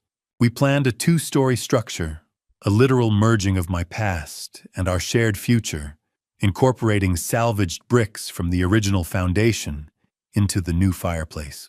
We were not just building a house, Alara reminded me, we were building an anchor. Blueprints are the cartography of hope, mapping out a country where the winters no longer have teeth. I found myself obsessing over the structural details, needing to know that this time the roof would hold against the world. I spent hours in that office reconciling the man who had huddled by a water heater with the man who was now selecting premium cedar siding. In those moments of planning, the betrayal of the high-rise felt like a story from a different book, one I had finally moved to the back of the shelf. By May, the ground had fully softened, and the site was no longer a tomb, but a cradle. Sterling brought Marcus to a local park in Dearborn to meet me for the first time since my resurrection. I was struck by how much my grandson looked like Sterling did at 8, the same stubborn cowlick, the same wide, inquisitive eyes. But the boy was hesitant, standing with his hands shoved deep in his pockets, his eyes wide with a mix of wonder and the quiet confusion of a child meeting a legend. He had been told I was away on a long project, a half-truth that felt heavy in the air between us.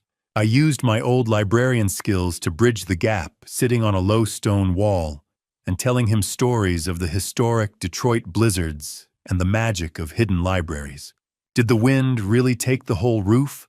Grandpa Marcus asked, his voice a tiny thread of curiosity. "It took the wood and the nails," Marcus, I told him, leaning in so only he could hear. "But it couldn't touch the stories. Those stay in the bones." I saw Sterling watching us from a distance, leaning against his car. He looked excluded, a man realizing that he had almost traded this generational continuity for a beach house in Florida. How do you explain to an 8-year-old that his father almost let the world's best storyteller freeze to death? You don't. You just keep telling the stories until the ice melts. I discovered later that Sterling had been secretly visiting the lot on his lunch breaks, not to work, but to leave small offerings. bottles of cold water for the construction crew, and old family photos he had found in his own basement. It was a quiet, unforced desire to contribute that I hadn't expected. The construction crew prepared to pour the new foundation on Monroe Street in early June. I gathered the family Alara a soot-stained sterling and a curious Marcus around the wooden forms that outlined our future. Concrete is permanent. Forgiveness is not. I understood that as I looked at the wet, gray slurry waiting to be released. I produced a small waterproof copper box from my bag. Inside, I had placed Beatrice's reading glasses, a copy of her favorite Mary Oliver poem, and Alara's original A+ math sheet from 20 years ago. "This is the heart of the house," I told them, my voice thick with a sudden, overwhelming solemnity. "As long as these things are here, we are home."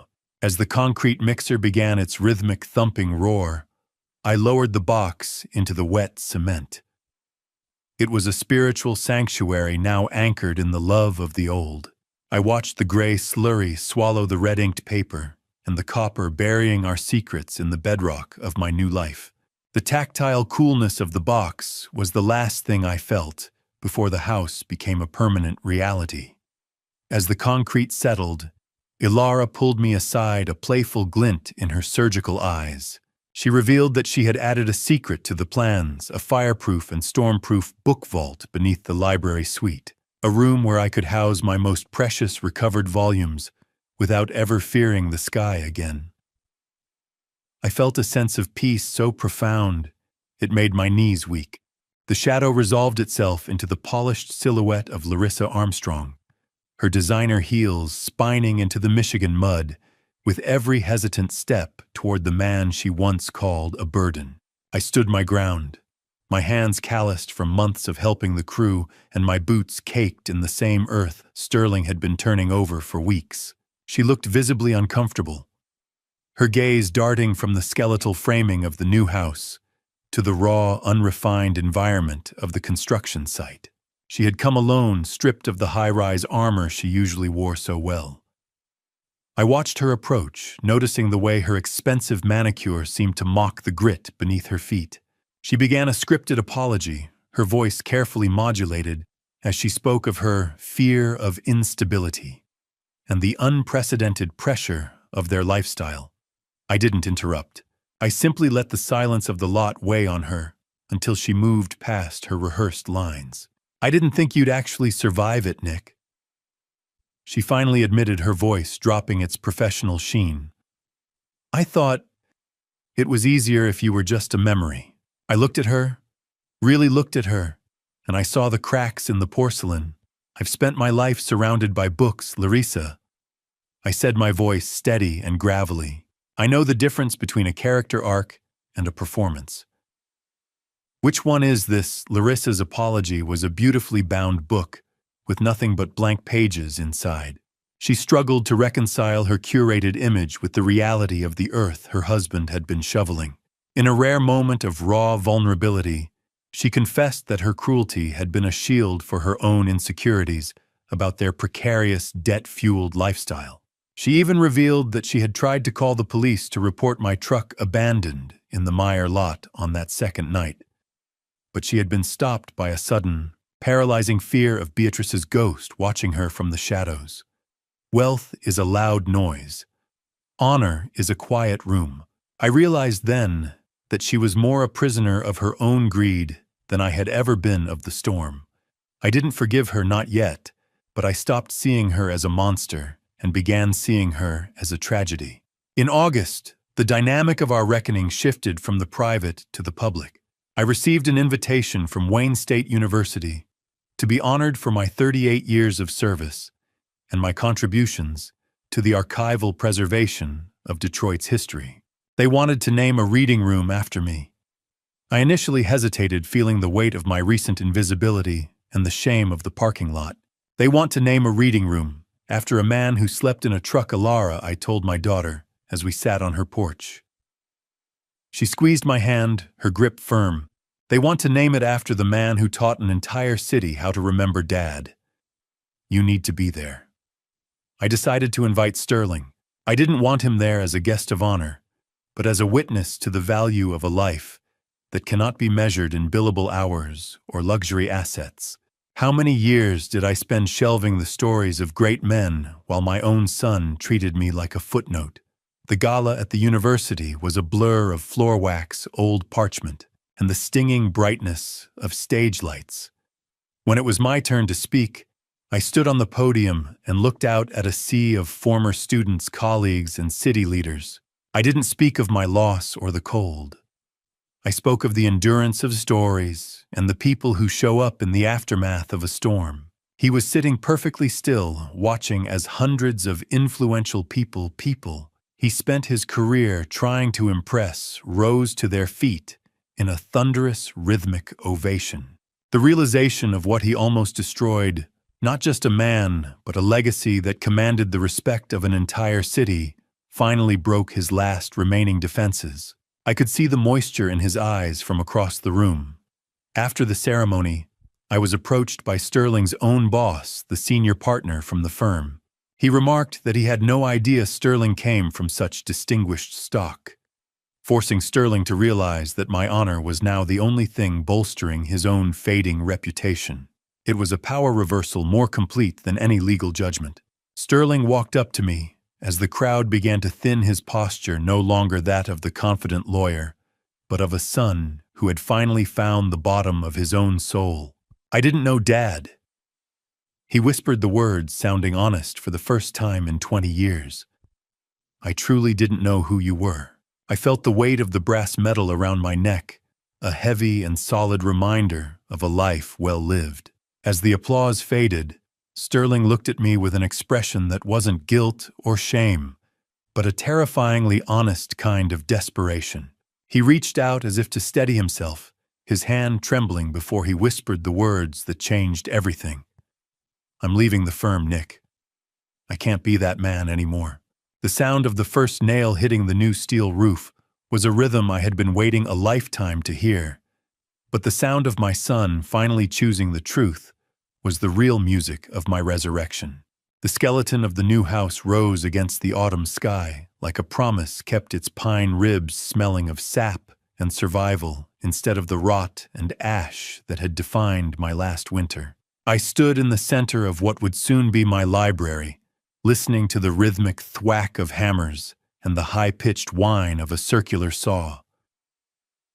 This was the music of a life being reassembled. As the applause from the university gala faded into a cherished memory, I found myself tethered to this ground in a way I hadn't been for decades. I watched my son Sterling step through the open studs of the front door.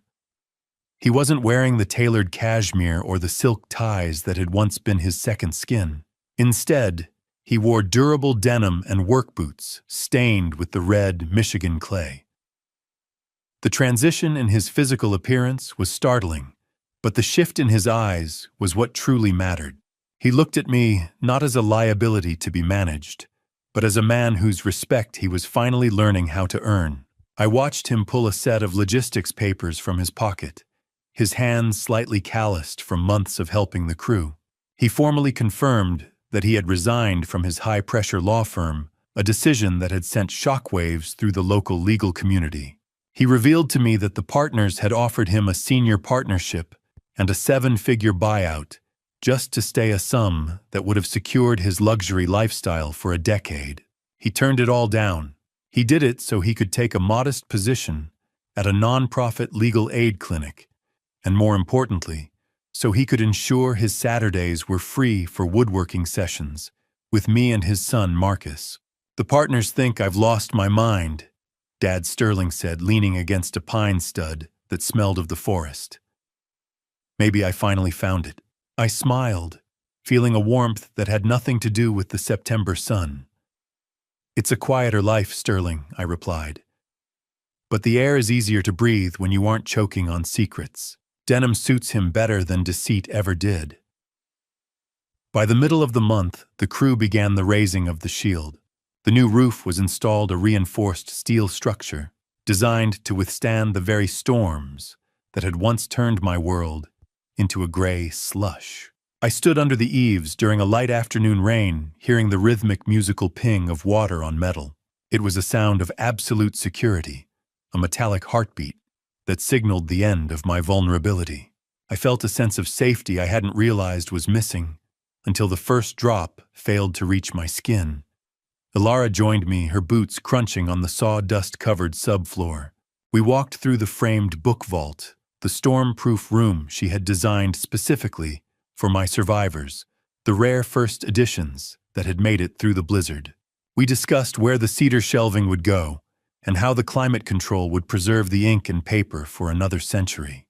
"This roof isn't wrapping paper, Nick," she said, her voice full of a daughter's protective pride. "It's a shield." I nodded, looking at the sturdy beams above us.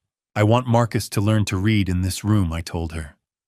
"I want him to know he's safe here. A house without a roof is a mouth waiting to be filled with the sky, but this mouth was finally closed, protected by steel and intent." By November, the basement workshop was the first room to be fully completed. I moved in my new tools, heavy cast-iron machines that were bolted to the concrete floor anchors that no wind could ever move. The air down here smelled of heavy, oily machine grease and the sweet, sharp scent of fresh sawdust. I spent hours alone in the quiet, organizing my chisels and hand planes, feeling the weight of the steel in my palms. For my first project, I selected a thick slab of cherry wood. It was from a tree that had fallen on my property during the blizzard, a piece of the destruction that I had salvaged and dried. I placed the wood on the lathe, the motor humming with a low, vibrant vibration that traveled through the floor and into my marrow. I picked up my favorite gouge, feeling the familiar balance of the tool. "Beauty from the broken," I whispered into the quiet of the shop. "That's the rule of the wood, Beatrice." This was for her a jewelry box that would hold the few fragments of her life we had pulled from the mud. Does the wood remember the storm that brought it down, or does it only care about the hand that shapes it now? I wondered this as I pressed the steel into the spinning cherry. The first curl of wood fell to the floor, a white shaving that spiraled like a frozen ribbon. It was the first physical act of creation in my new life, a transition from the man who had everything taken to the man who was shaping the wreckage into something meaningful. I felt a profound sense of fulfillment, a peace that I had thought was lost forever in the parking lot. I watched the blade bite deeper, the scent of the cherry rising to meet me in a fragrant cloud. It was a smell of old forests and new beginnings. I was so engrossed in the work, so lost in the rhythm of the lathe, that I almost didn't hear the doorbell ring upstairs at Ilara's house. I paused the machine, slowing to a silent stop. It was a guest we hadn't invited, a sound that broke the sanctuary of my workshop. I wiped the sawdust from my hands, my heart giving a curious, steady thud. I watched the blade bite into the cherry wood, a ribbon of scent rising to meet me just as the doorbell of my daughter's house rang with the sound of a guest we hadn't invited. The hydraulic hiss of the moving truck's brakes felt like a long-awaited exhale, a sign that the ghosts of Monroe Street were finally being replaced by the weight of a living home. I watched the dust settle in the driveway as the back door of the trailer rolled up, revealing a cargo more precious to me than any gold. My library was coming home, but before the first box could be lowered, the uninvited guest I had heard at the door earlier made her presence known in the light of day. Ilara stepped forward to greet her, and I felt a jolt of recognition that bypassed my mind and went straight to the stinging memory of a cold Walmart aisle. It was the teenage cashier, the one who had looked at me with a flicker of humanity when the world had branded me a vagrant. Ilara had found her a quiet gesture of gratitude for the only soul who had seen me that day. I thanked her with a nod, a silent bridge between my lowest point and this new height. We didn't dwell on the past for long. There were thousands of stories waiting to be shelved.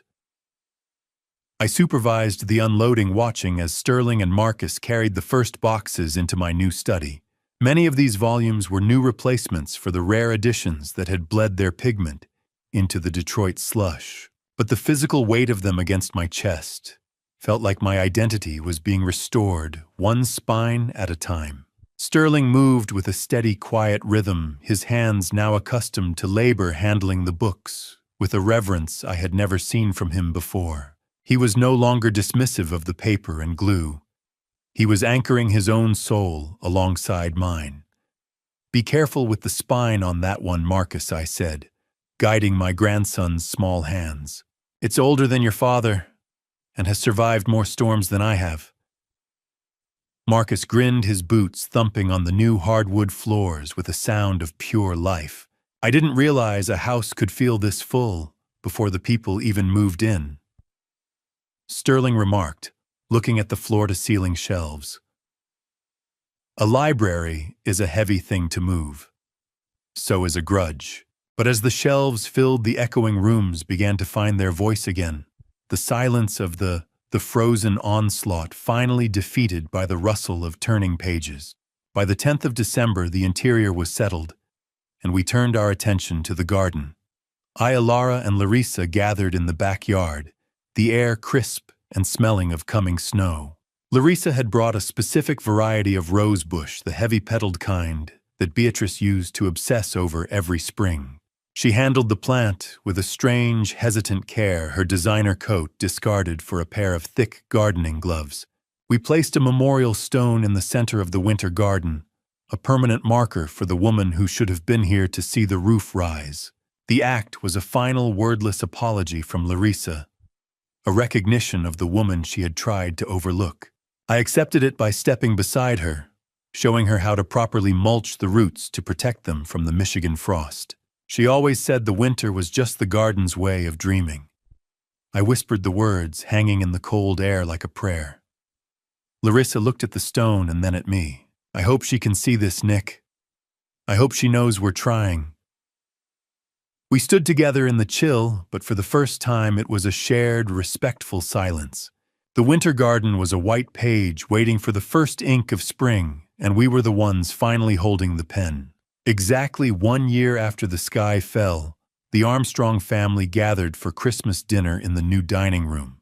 The house was filled with the scent of old paper dust, roasting turkey, and the sharp, clean smell of the new pine framing. It was a sensory miracle. Marcus's laughter echoed through the hallway, a sharp, joyful contrast to the freezing truck cab where I had spent the previous Christmas Eve talking to a ghost. The table was a polished expanse of cherry wood, reflecting the candlelight like a dark mirror. Ilara led a grace that focused on second chances and the families we find when our own blood fails us. I looked around at the faces, the daughter who had rescued me, the son who had found himself in the mud, and the daughter-in-law who had learned the value of a foundation. "To the angels who show up in the snow and the sons who find their way home," I said, raising my glass. The taste of the expensive wine Sterling had brought was rich, but the satisfaction of the moment was deeper. 1 year ago, I was talking to a ghost in a parking lot. Tonight, I'm listening to my family. You never truly know what a roof is for until you've spent a year looking at the stars through your own ribs. I felt a peace so profound, it was almost frightening. But as the meal drew to a close, my eyes drifted to the center of the table.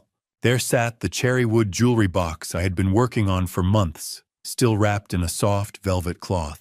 I felt the weight of the secret I had carved into the wood, the final lesson I had for the man who was now a partner in my resurrection. Sterling caught my gaze, his smile faltering as he reached into his pocket.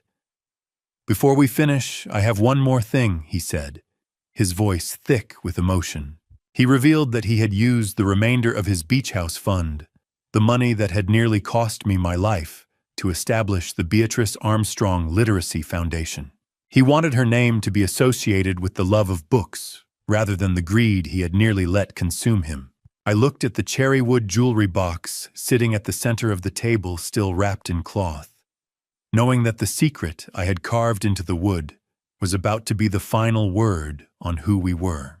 The candlelight reflected in the cherry wood finish of the box, a deep, glowing red that looked like a heartbeat in the center of our table, pulsing with the weight of every secret I'd finally decided to share.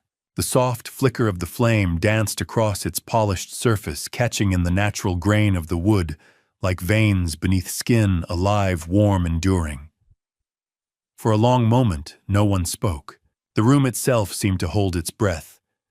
I looked around the table at the faces illuminated by the warm holiday glow. Sterling, Larissa, Marcus, Ilara, the people who had once felt like fragments of a broken structure, misaligned, distant, cold, now sat within the same circle of light, drawn together not by obligation, but by something far harder earned. They were no longer just a family by name. They were a family that had survived something. Sterling sat slightly forward, his hands resting loosely together, no longer guarded, no longer defensive. Larissa's posture had softened the sharp edges of her composure, replaced by something quieter, more uncertain, but real. Marcus leaned closer to the table, eyes bright, unaware of the full weight of the moment, yet somehow sensing its importance. And Ilara. She sat still, her eyes already reflecting more than just candlelight. I reached for the velvet cloth, my fingers brushing over the smooth, polished surface of the wood beneath it. The texture was familiar, grounded, honest, shaped by time and intention. "This isn't just a gift, Ilara," I said, my voice steady, but carrying the quiet gravity of everything that had led us here. I paused, letting the words settle before continuing. "This wood came from the cherry tree that the blizzard brought down on our old roof." A subtle shift moved through the room. Memory, recognition, understanding. It was part of the destruction. I continued, my hand resting gently on the lid of the box, but now, it's a vessel for what we've built since. I slid the box toward her. Slowly, deliberately. Like placing something sacred into the hands of someone who had already proven they knew how to carry it. As Ilara opened the lid, the sweet, heavy scent of cherry wood and wax rose into the air, warm, grounding, familiar, in a way that reached beyond the present moment. It wasn't just a smell, it was a memory. Inside, I had carved a dedication, every letter shaped with care, every curve deliberate. Not just words, but recognition. Not just recognition, but truth. A truth that had taken years and a storm to finally be spoken out loud. "Your family chose you, Annie." I whispered the name, leaving my lips with a weight that made my chest tighten. It had been buried for years, locked away. But now, it felt right. And tonight, you chose us back. Her fingers trembled slightly as they traced the engraving lingering on each carved line, as if committing it to memory through touch alone. Ilara's eyes filled with tears, not sudden, not dramatic, but quiet, steady, undeniable. "It's beautiful, Dad." She breathed, her voice soft, almost reverent. "It smells like the library." That single sentence carried more meaning than anything else she could have said. Because she understood, not just the object, but everything behind it. Sterling and Larissa watched in silence. Not the kind that comes from discomfort, but the kind that comes from realization, from seeing something clearly for the first time. They finally understood that inheritance had never been about property. It had never been about ownership. It had never been about numbers. It had always been about legacy. And legacy is not what you receive, it's what you carry forward. A family is just a collection of stories bound by the same spine of history. I felt the weight of that truth settle into me as I looked at my son, not the man he had been at his worst, but the man he was slowly becoming. For the first time in years, I no longer saw him trying to rewrite the story by erasing parts of it. He had stopped tearing pages out. He was finally learning how to read what was already there. I took a slow breath. "There's one more thing," I said. The room shifted again, subtle but immediate. "I've already updated my will."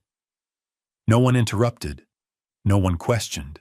The silence remained intact, but attentive. The new house, the book vault, the literacy foundation. I paused briefly, letting the structure of it settle. They will all be left in Alara's name, as primary executor. I looked directly at her. I'm making the chosen daughter the sole beneficiary and independent executor of the Armstrong estate. A legal decision. Yes, but more than that. A declaration. A final acknowledgement that blood alone does not define belonging.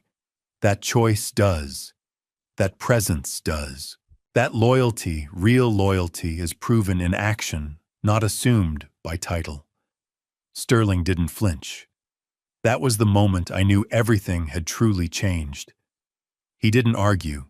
He didn't react. He didn't even look surprised. He simply nodded.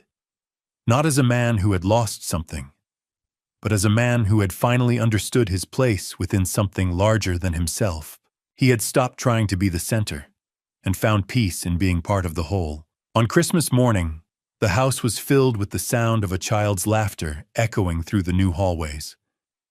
It wasn't just noise. It was life. The kind of life that fills space in a way furniture never can. Marcus ran through the rooms with the effortless energy of someone who had never known what it meant to lose a home, but would grow up understanding what it meant to build one.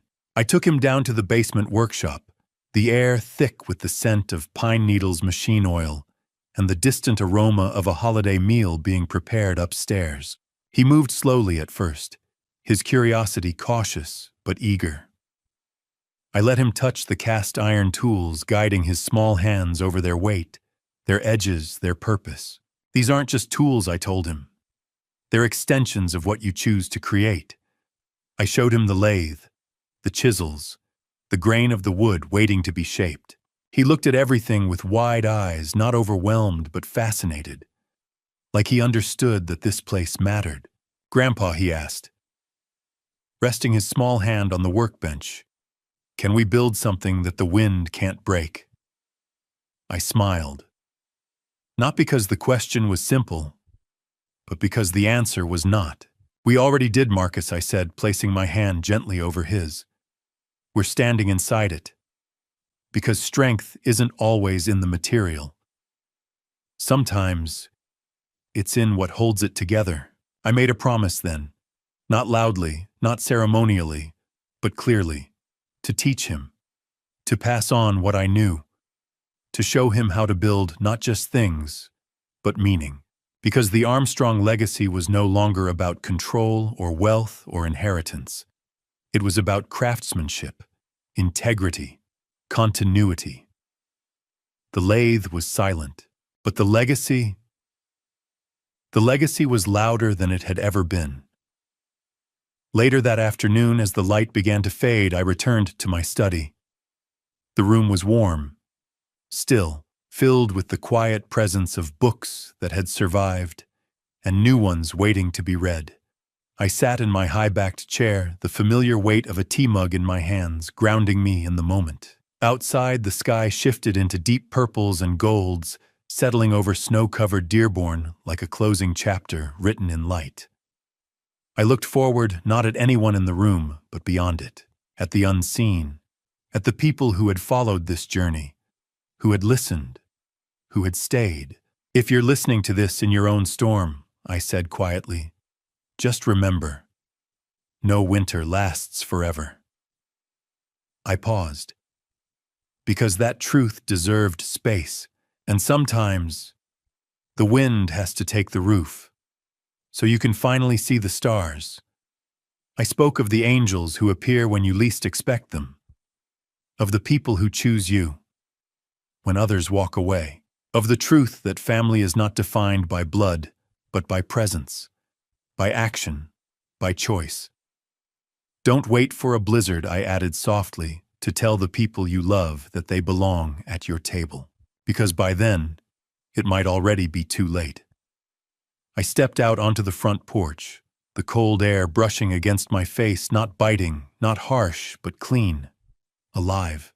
The neighborhood lights flickered on one by one, each window a story, each home a world. I picked up my favorite book of poetry from the side table and felt something shift between the pages. A small hand-carved wooden bookmark. Not mine, not placed there by me. I turned it over. SG, and beneath it in careful, unsteady lettering, "Thank you for not giving up." I held it for a long moment, not as an object, but as proof. Proof that something had reached him, that something had stayed, that something had changed. I closed the book gently. "This is Nick Armstrong," I said quietly, looking out into the fading light. "From Dearborn, Michigan." I let the words settle.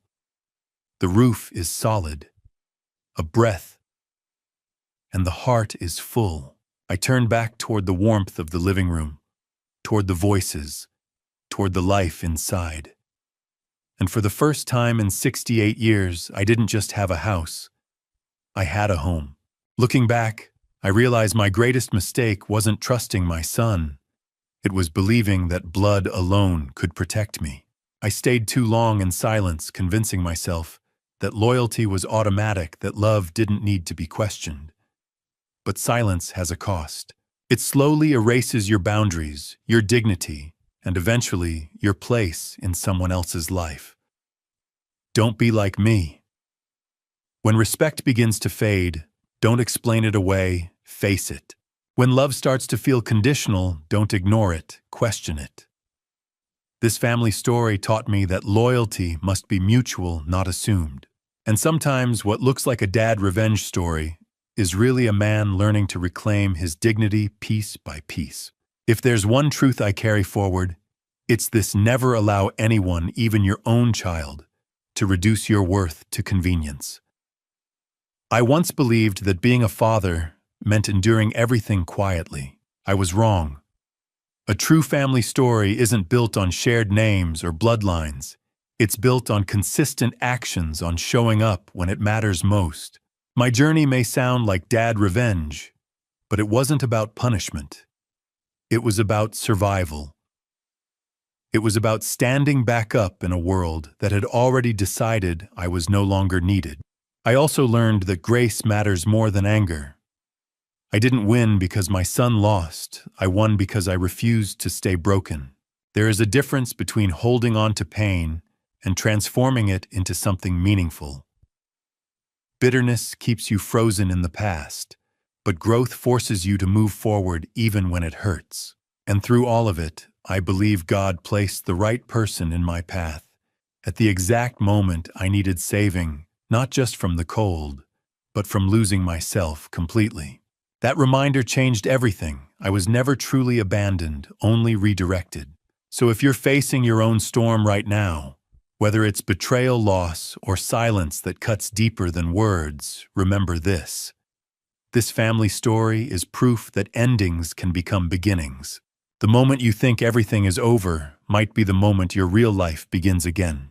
And what some may call dad revenge can actually be redemption. In disguise, a second chance to rebuild not just your life, but your identity. I rebuilt my home, yes, but more importantly, I rebuilt my sense of self. I learned that being needed is not the same as being valued, and being loved should never come at the cost of your dignity. The storm didn't just take my roof, it stripped away every illusion I had about what family meant. And in doing so, it gave me the clarity I had been avoiding for years. Thank you for walking this journey with me all the way to the end. I'd truly like to hear your thoughts. What would you do if you were in my situation, left alone in the cold by someone you trusted most? Would you walk away? Or would you fight to rebuild your perspective?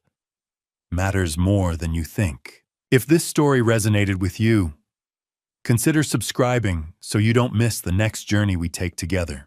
And just a gentle note, while inspired by emotional conflicts, many people can relate to this, is a fictional story with dramatized elements created to deliver meaningful and valuable insights. If this kind of content isn't for you, feel free to explore other videos that better match your interests.